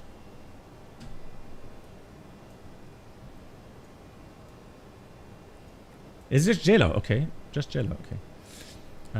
So I'm going to put Jello in there. And then Rosro, right? Yeah, exactly. Cool, thank you. Obrigado. And there we go. Now we've got 2 more waypoints to help us with the approach. Cool. And I guess we have to descend now. Let's have a look. Yeah, almost. Cool. Jello works. Hey, Kurt Magna, wie geht's? Right, there we go.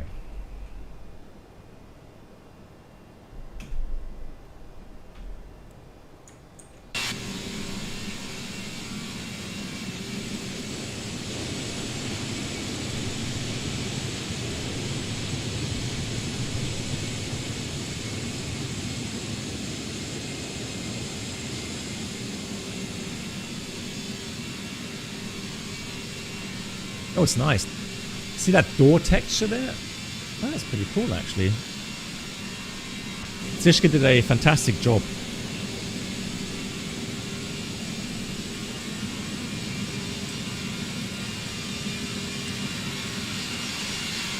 Welcome on board.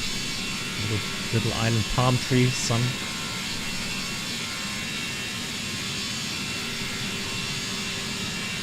Hey Joy, good evening. How are you doing?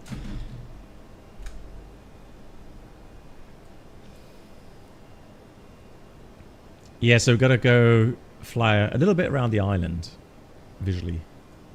Yeah, there we go, Tishka. Here he is, the man. Big round of applause. Tishka, once again, thanks for hard work.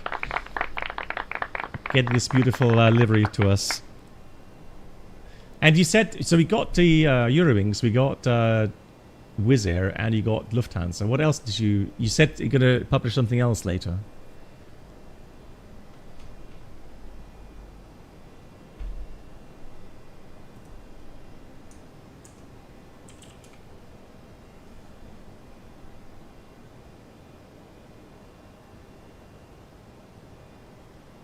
Condor. Ah, that was it.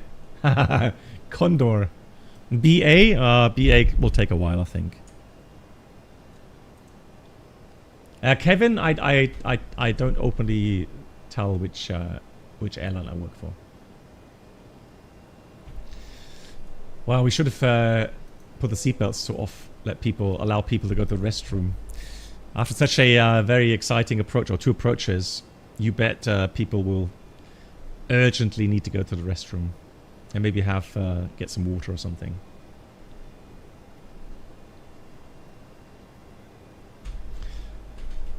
You sound younger. Yes, I have a young voice. I know.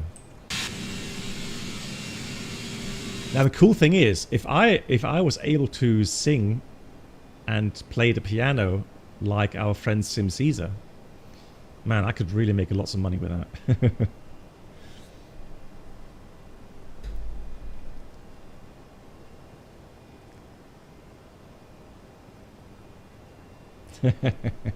No.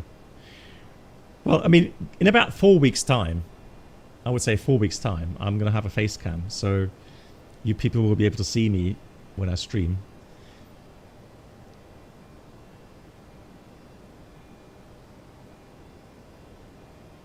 And then you realize I actually do look like David Hasselhoff. Oh, that would be funny. That's true. David Hasselhoff does sing, but does he sing well though? That's a question. That is a question.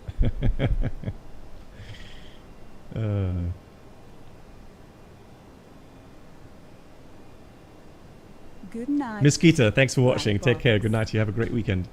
Yeah. So I think personally, I think. I don't know how people see it, but when I watch streams and actually see a person, I do feel more connected watching those streams, right? I do like to see their facial expressions when they talk, and I guess, you know, especially when flying, and you're concentrating, I guess there will be some interesting facial expressions sometimes. But yeah, I think. It just makes things more natural, right? More human, so... Yeah, that's true, Avenger. I agree. That was not part of the original question. What's my opinion on cheeseburger? I like cheeseburger. But not just any cheeseburger. It has to be handmade. It has to be... So if anything, I wouldn't eat a cheeseburger from, you know, the typical fast food restaurants, right? But I would... So anytime I see a kind of, you know, good old kind of, you know, the traditional burger houses, then I love cheeseburger or hamburger. Great. How often would you encounter Air Force traffic? It depends on the region, to be honest. So you know, even fighter aircraft sometimes go and fly normal airways, and so from time to time, you know, ATC would give you a heads up. So they would like say, okay, be aware, you will have crossing 4-ship Eurofighters or 4-ship F-16s in about 2 minutes time, right to left. I've had that many times.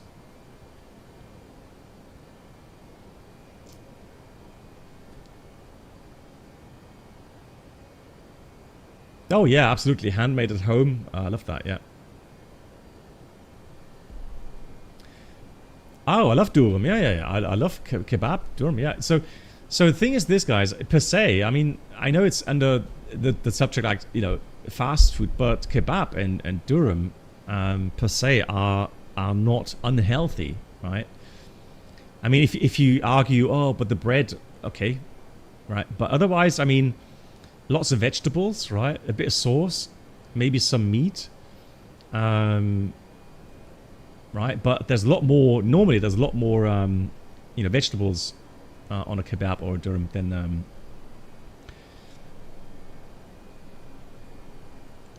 But yeah, per se, that they're not, they're not completely unhealthy, right? So yeah.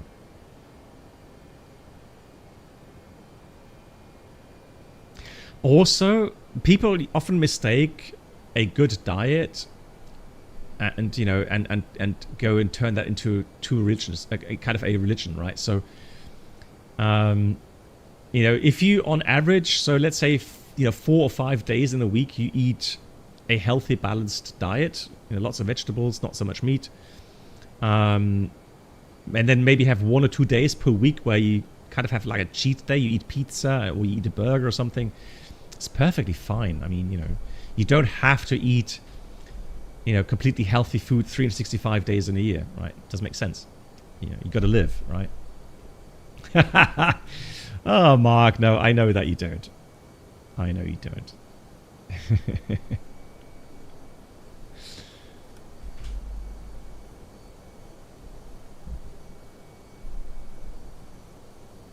Yeah, but the sauce, like if it's like yogurt based, I don't see, why a yogurt based sauce would be bad, right?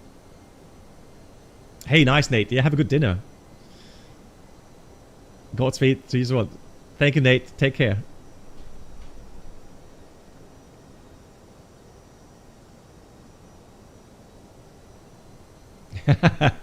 Dun, dun, dun. Oh, yeah, Organ, I know. Yeah, I agree. So the potassium restricted diet is hard. My wife, she's a dietitian, so yeah, she told me about these instances. Yeah. Any kind of a diet where for medical reasons you have to avoid very common kind of ingredients. Then yeah, that's tough. I agree. That's really tough.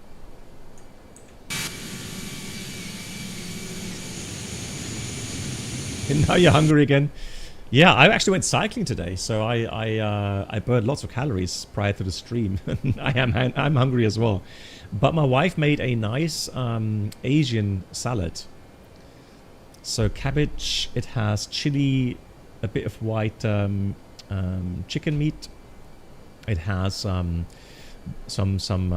sprouts in it, vinegar, and some peanuts.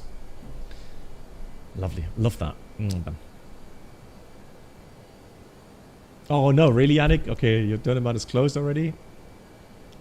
That actually speaks for a good Döner restaurant, because they make most of their money during the daytime, right?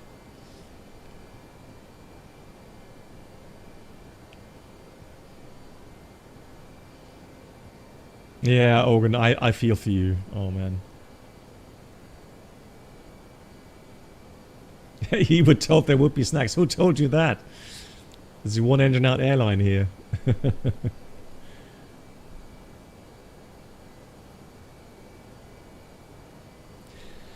Hey, Pot. Yeah, like I said, my wife, she already mentioned. And I actually got some more equipment now to do some live streams and cooking live streams. So yeah, definitely.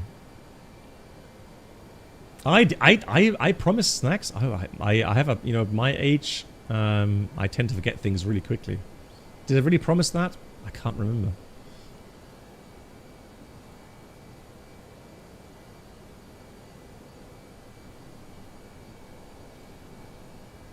Okay, all good, I understand.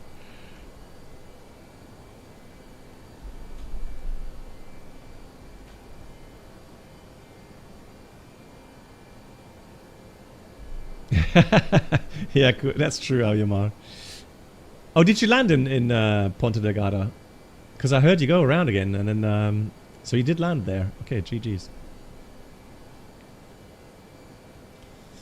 Right, 60 miles. Interesting that it got a descent. Now it's not really idle power descent. I mean, it's slowly reaching its optimum path.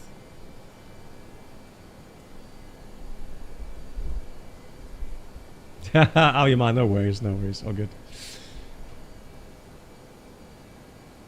I mean, I like the fact that people that take flight simming a little bit more seriously, you know, actually do consider going around if the landing just isn't safe enough, right? They don't say, oh, it's just a flight sim. I don't care if I crash now or something.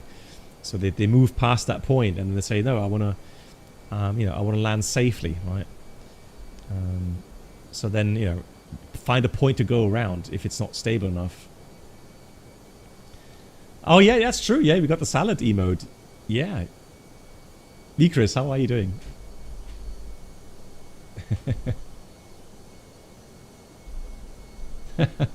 Okay. You once crashed because you went around. Well, I mean, you know, you practice, right? Yannick, you just practice. That's the whole idea. The aircraft should be usable. That's a good news. Always good news.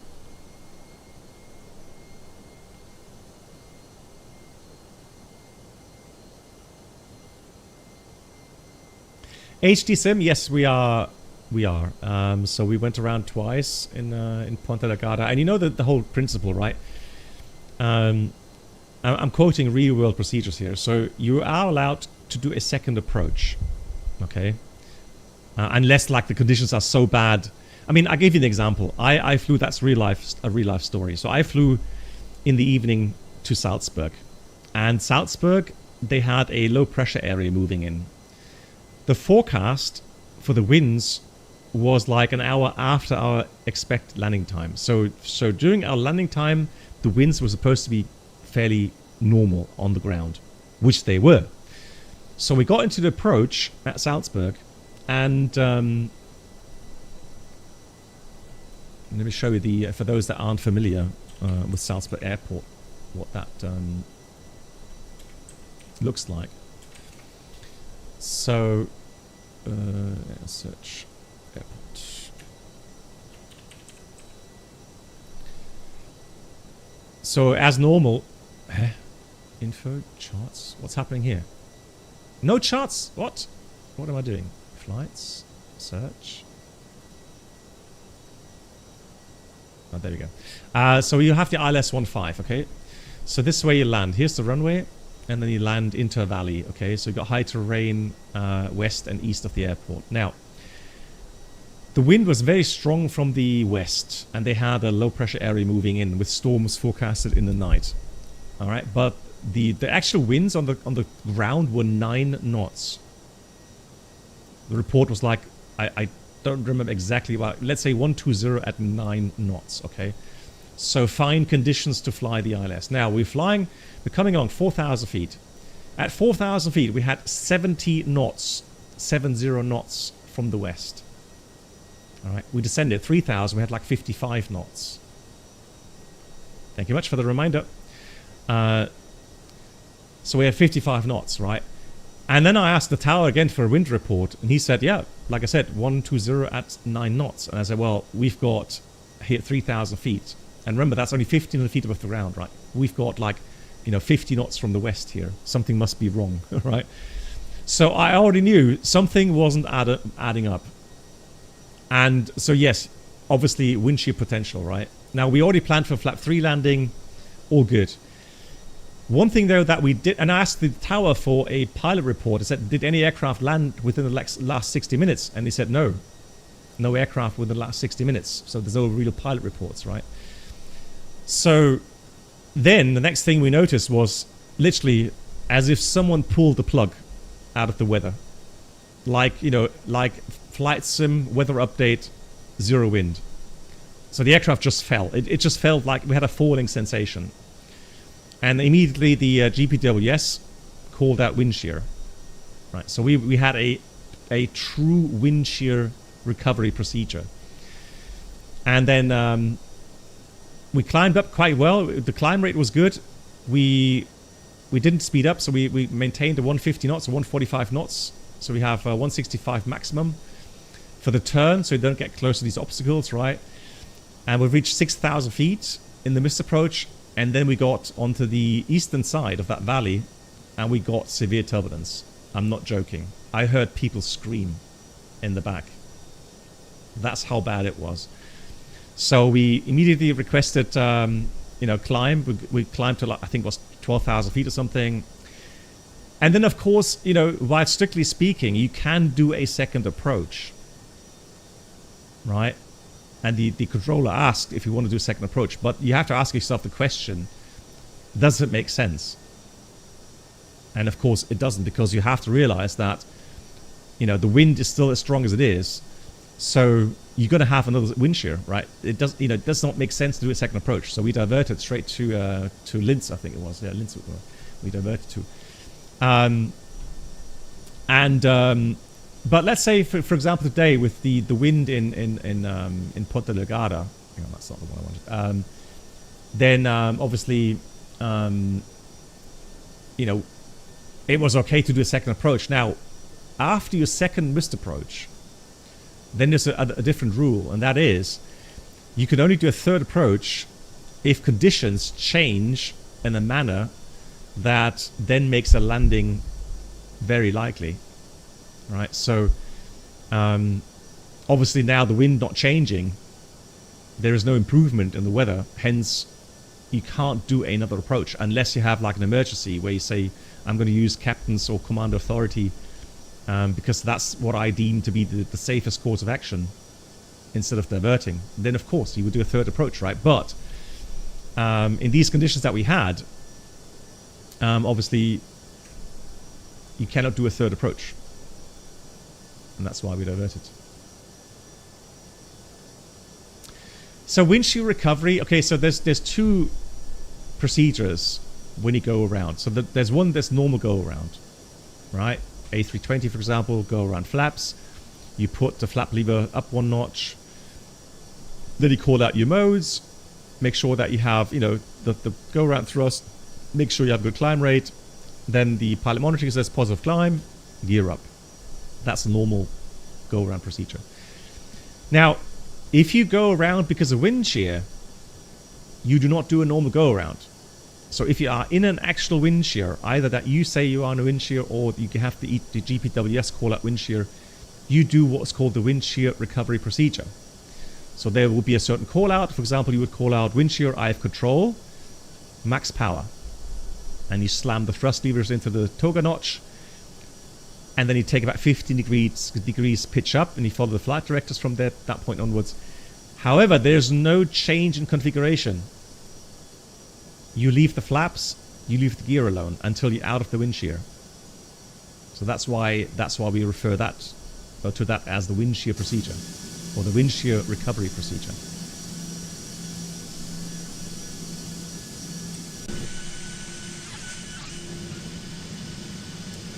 I have to go to Madeire at some point. Looks so lovely. I mean, the hiking will be very strenuous, but looks beautiful. Yeah, pleasure.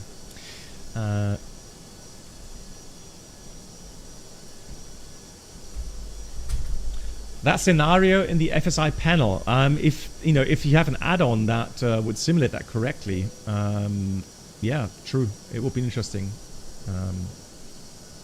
No, I did not. No, I've never flown. So in our company, only pilots that are training captains. would be allowed to do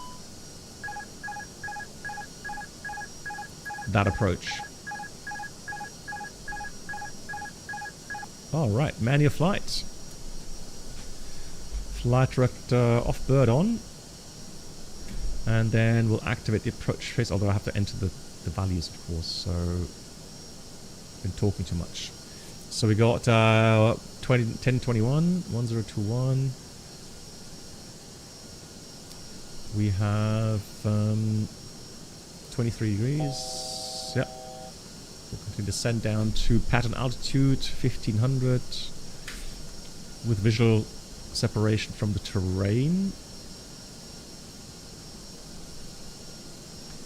There we go, gonna put it right here. And then we've got the wind 160 at 4.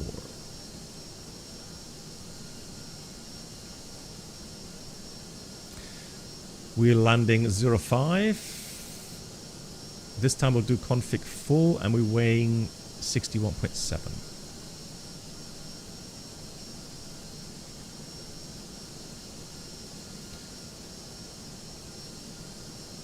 Take brake low this time, I think, yeah. 400 meter margin, brake low. Okay, there we go. So brake low, minimums is not required. We're going to go visual.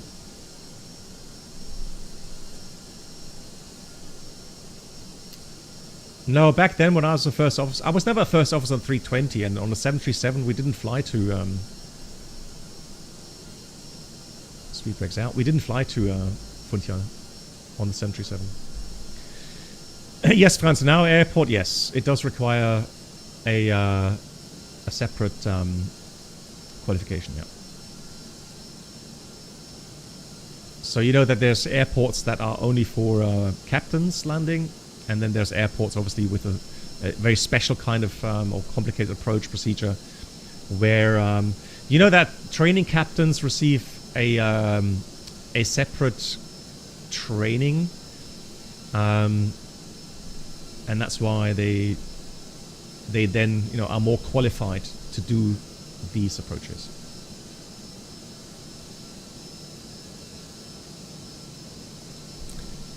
Right, so we're just getting past the island here. Let's have a quick look. So there we are. And there's the airport. Now I have to extend just a little bit because I'm a bit high. Here comes flaps 1.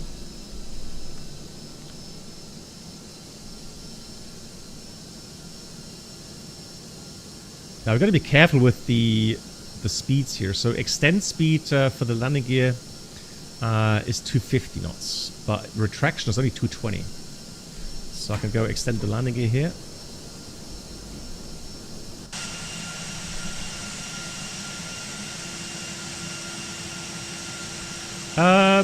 The ones I can kind of remember right now, I think Mykonos. I think Mykonos would be one of them. What about, I think Tromsø as well. Tromsø could be a captain's only. Samos, yeah, Samos could be a captain's only airport. Yeah, would be typical for that. Yeah, I agree.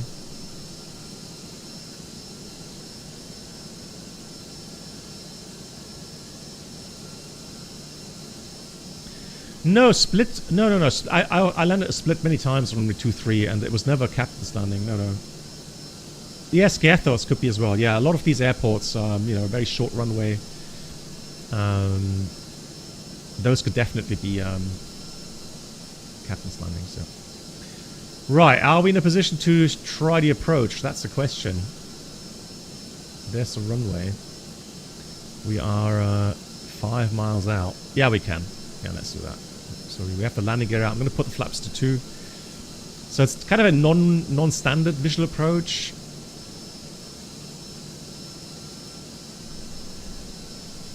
But we are using these visual approach points here, right? So Gelo 850 and Rosario about 500 feet. 2,500. Check. So that's what I'm going to try to aim for. So now I'm going to go a beam and then fly the base. Here comes flaps 2. Speed is check. Flaps 2. Speed brakes in. 2,000.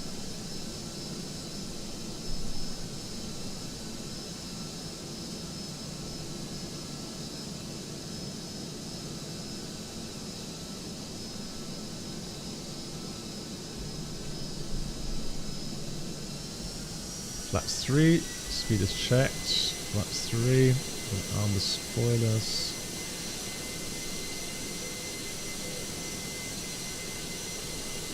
Right, approach. I always forget the approach checklist here.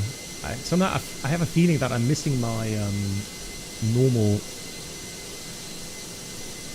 kind of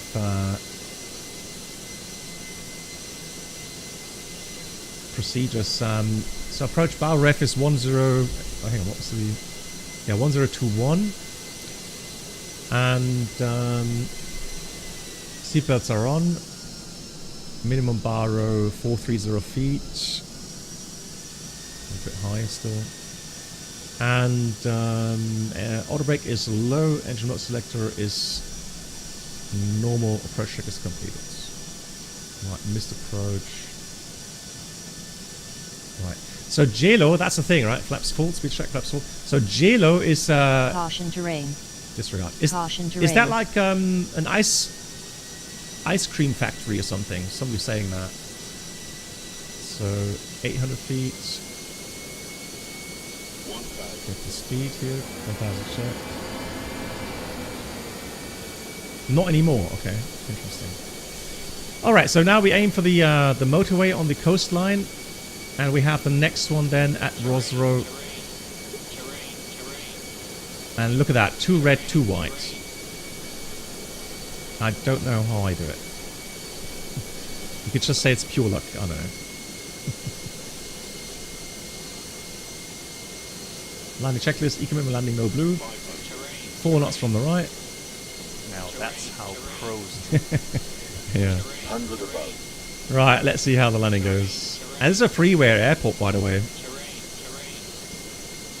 Minimum. Continuing.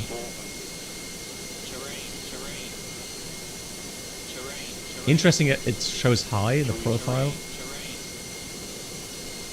Oh, we are a bit high.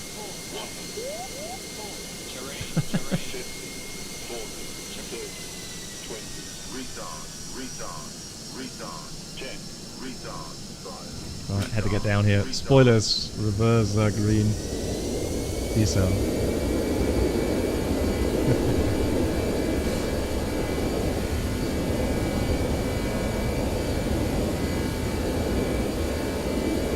Yeah, auto brake low seems like a good deceleration rate there. Many brakes.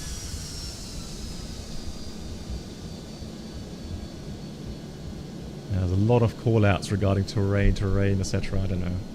Seems a bit sensitive, but that's a general flight sim issues, I think.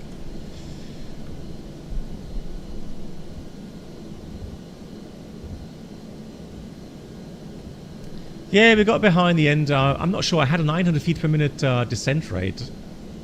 Almost 1,000. So I was a bit, I don't know, a bit confused that we couldn't keep the glide there. But you have to realize the closer you get to the runway, the more sensitive these indications get, right? So strictly speaking, below 200 feet above the runway, we are not even allowed to use the PAPIs anymore. Right, so all that counts then is that you're stable, you're not going to get more than 1,000 feet per minute rate of descent, and that you can achieve the landing within the touchdown zone. And within your limitations regarding your landing distance. Right.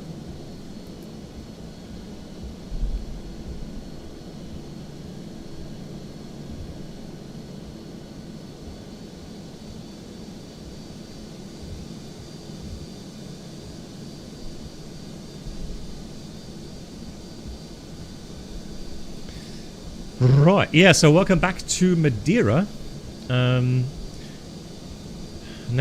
people are going to think, well, what are my thoughts about the CO?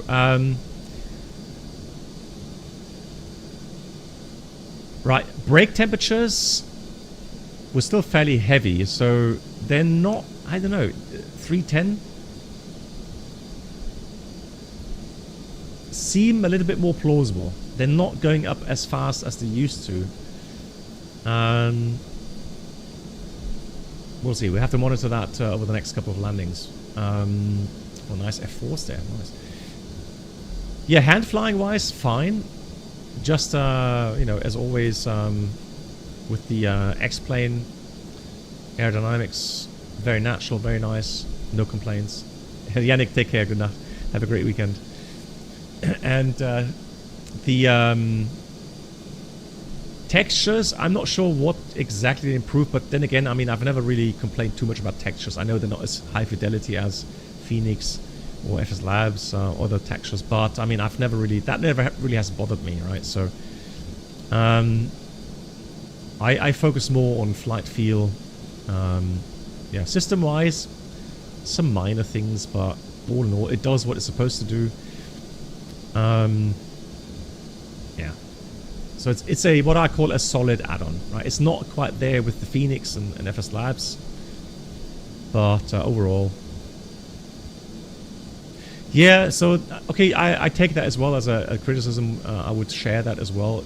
That the standard engine sounds or general sounds, they leave things to be desired of, right? I think there are some sound add-ons that make it a lot more realistic and enjoyable. But yeah, that's what it is. Yes, I did see the videos. So I can't speak freely. My wife is standing behind me, guys. All right. So you gotta stay quiet. All right, there you go. Okay, also hat. Wo ist jetzt der Knopf? Okay.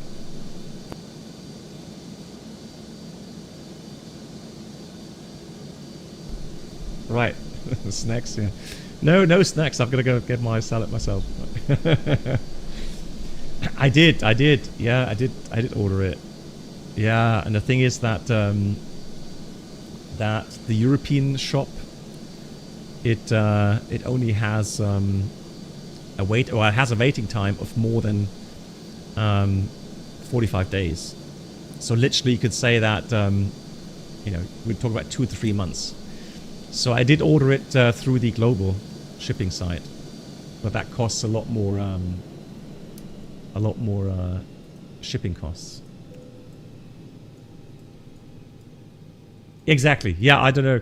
I somewhat gifted. I mean, I don't know how it happened, but some anonymous gifter, Yes, Peter, good idea. We'll have a replay. Although, I mean, can we do a replay? Does that work? Replay in Ponta Delgada? It may stretch it a bit, but let's have a look. Oh.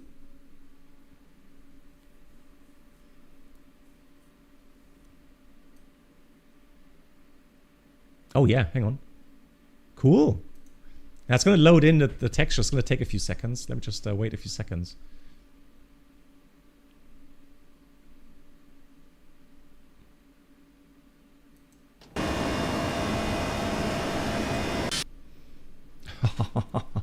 Look at that crab angle. Ay, ay, ay, ay, ay.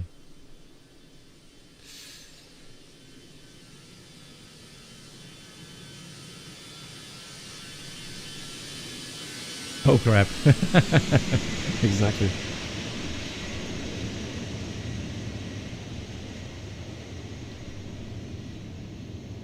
Yeah, a little bit high in the flare, and then we had to go around. Oh, that was cool, actually. Okay, let me just replay that.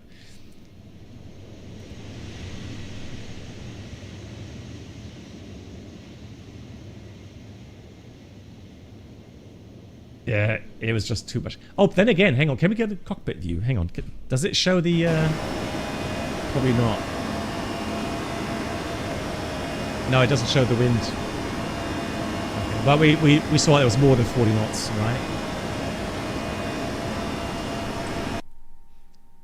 So here's the tower view.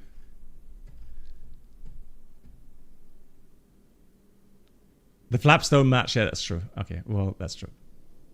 All right.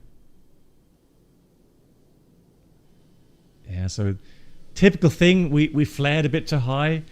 So really, the only thing really that could have saved us is if we kind of mentally prepared to really, not hard landing, but do a positive landing, right?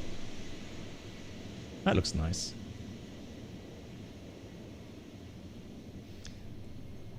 Off we go. Yeah, that was definitely, like I said. Oh, hang on, there was a second landing. Hang on, where's the first landing? Where's my first landing?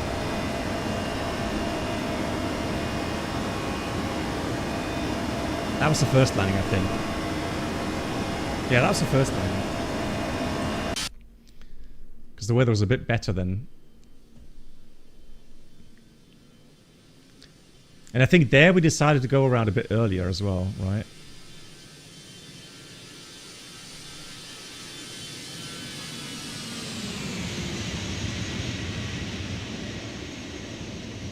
Yeah. Yeah, we didn't even try the flare. We went around immediately.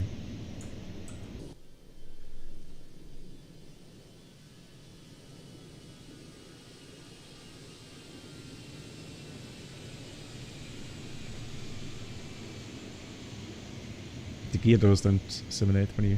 Alright. Okay. Alright, then let's have a look at the landing here in Madeira.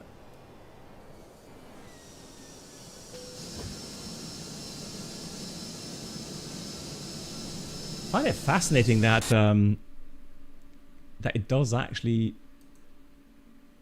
There we go. That's a tower view. Fast forward. Surprising that it actually does allow you to replay that far back. Quite interesting. Right, there we go. Around the corner. Yeah, that's interesting. Okay, so the wind actually... I mean, maybe that's an explanation why we got a bit high there. I mean, we have tailwind. Not much, but of course that adds then to the, you know, the issue getting a bit high in the approach.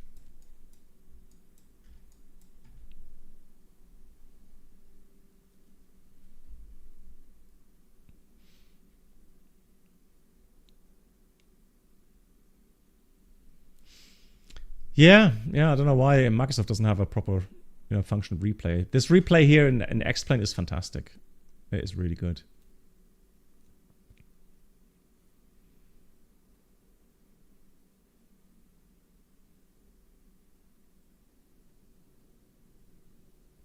So this is what I mean, guys. Okay, so yeah, we were a bit high. Okay, so you have to think about, you know, if you look at your PARPI lights, okay. So you have like a 3-degree profile, 2 red, 2 white, okay? And then you got the 3 white, 1 red, and then you got the 3 red, 1 white, okay? Now, it opens up, right? It's angular in shape. So the further out you go, the more deviation you can do without the lights changing, right? Or to stay within, like, you know, you don't get like 4 reds or 4 whites, okay? Now, of course, if you go and get to the threshold, or just, let's say, 100 feet, that area is very narrow, right? So literally, like, if you get like 30 feet high in the approach, potentially you already have 4 white lights, right? But in essence, you're only like 30 feet higher than what you should be. So, you know, on a long runway, if the landing distance is no factor, then yeah, you can still land and use your, you know, your touchdown zone, right? That is perfectly fine. And again, in our documentation in the rules, it says that we're not allowed to use the PARPIs below 200 feet. Now, for those that think they are very knowledgeable, why is that, guys? I did mention it at some point, or maybe some other pilot did, like Sven. Why are we not allowed to use the PARPI lights below 200 feet height for guidance?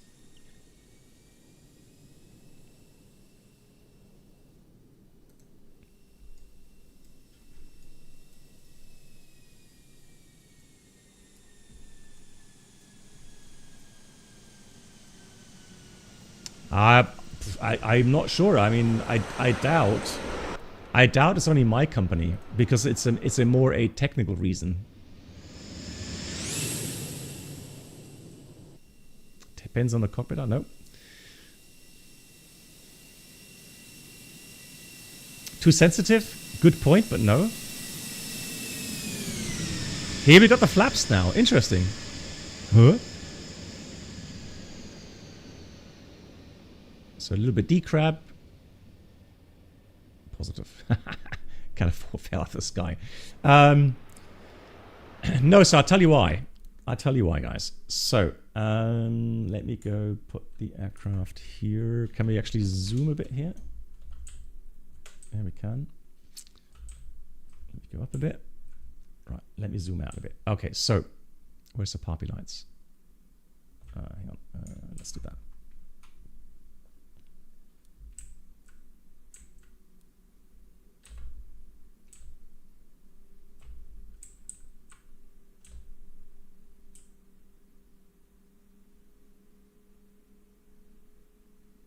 Okay.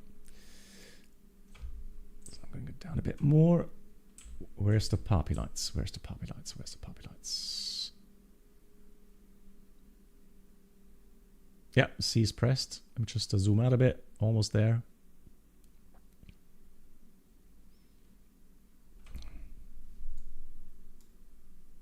Huh?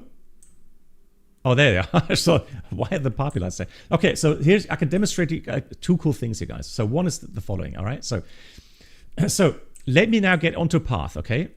So here, look at this, right? Now we're on path, okay? Well, almost the left side shows, okay, now we're on path. Look at that, right? So look, going up ever so slightly. Look at this. We're already too high. You see how little vertical change affects the lights? Okay, so that's, again, now imagine if you're at 50 feet. It even gets even more because it's angular, remember? It even gets more sensitive. So don't get hung up on these poppy lights below 200 feet. You're supposed to ignore them that way anyways. Yeah. So the reason why you're not supposed to use the poppy lights below 200 feet above the runway is because certain environmental aspects like humidity, heat, actually bends light. So you could get wrong indications in certain situations, right? And that's why they could be misleading. And so to have enough buffer, there's a saying that below 200 feet, you can't use the poppies, right? That's the reason. Cool. All right. Excellent, guys. Thank you so much for watching. Lots of people today again. Thank you so much for the support as always. And I hope that on YouTube and of course on Twitch as well. But I think YouTube has more an issue with advertisements playing. And the thing is that, I don't know, they changed the rules. So I can only like completely switch them off. No, I can't even switch them off. I think I can only kind of put them to manual, and then I can insert manual at times when I want to play an advertisement. Now, literally, I don't want to disturb anyone here watching with advertisements, but it's a very delicate topic on YouTube. So hopefully, it has improved now, and you're not disturbed so often. Yeah. Frage Lopez, thank you much for watching. I'm always happy to hear that when people find it interesting, because I don't know, because it can get very technical, and then I wonder if people get bored or I don't know. Anyways, thank you so much, everyone. Have a great weekend. Now, I hope maybe I'll be able to stream on Sunday if I'm not called out of reserve duty. So. No, it's fine. So Lobos Nero, we have many people in the community here that have the ability to actually pay for a membership. So I'm happy that we have the supporters. That's all I need, right? So I don't really need advertisements. Good night, as an income source, right? So I'd rather have them off than have them on. All right. So I'd rather have you enjoy a ad-free stream than having to endure that, right? Thank you much, Peter, as well. Thank you, Mark. Thanks, my dear moderators, for all the help, as always. Appreciate that. Airbus Broker asks, how does reserve duty work as a pilot? Do you have to be close? No, so there's two different things. There's like reserve duty and there's standby duty. So standby duty Standby duty is something you have to do near the airport because, hey Lilienthal, good night to you. Because then you have to be able to be in the aircraft either in 60 minutes or in 90 minutes. For us at the moment, it's 90 minutes. All right. So yes, so you have to be very close to the airport to be able to achieve that. Now, reserve duty gives you more reaction time. So you have I at the moment have 12 hours. So when the rostering calls me, they cannot give me a duty that is earlier than 12 hours from the point that they call me, right? So that's the idea difference between reserve duty and standby. But yeah, if they call me now, then I would have to be able to fly in 12 hours. Although I'm not on reserve right now because my reserve duty ended at 8 o'clock, and it starts again tomorrow at 3 p.m. And then I have to be ready at the telephone again. All right, guys. Thank you so much. Let's see. Can we send you over to someone on Twitch? German ATC he's a lovely gentleman who has hosted me as well a couple of times. So let me. Yeah, I think Elmo I hosted as well not too long ago. But German ATC is someone he hosted me twice I think lately, and so let me put raid. German ATC. I would love to return the favor for him, and he might be German only. I'm not sure. Just as a heads up. All right, guys. Once again, thank you very, very much. Love you all, and take care. See you soon. Good night.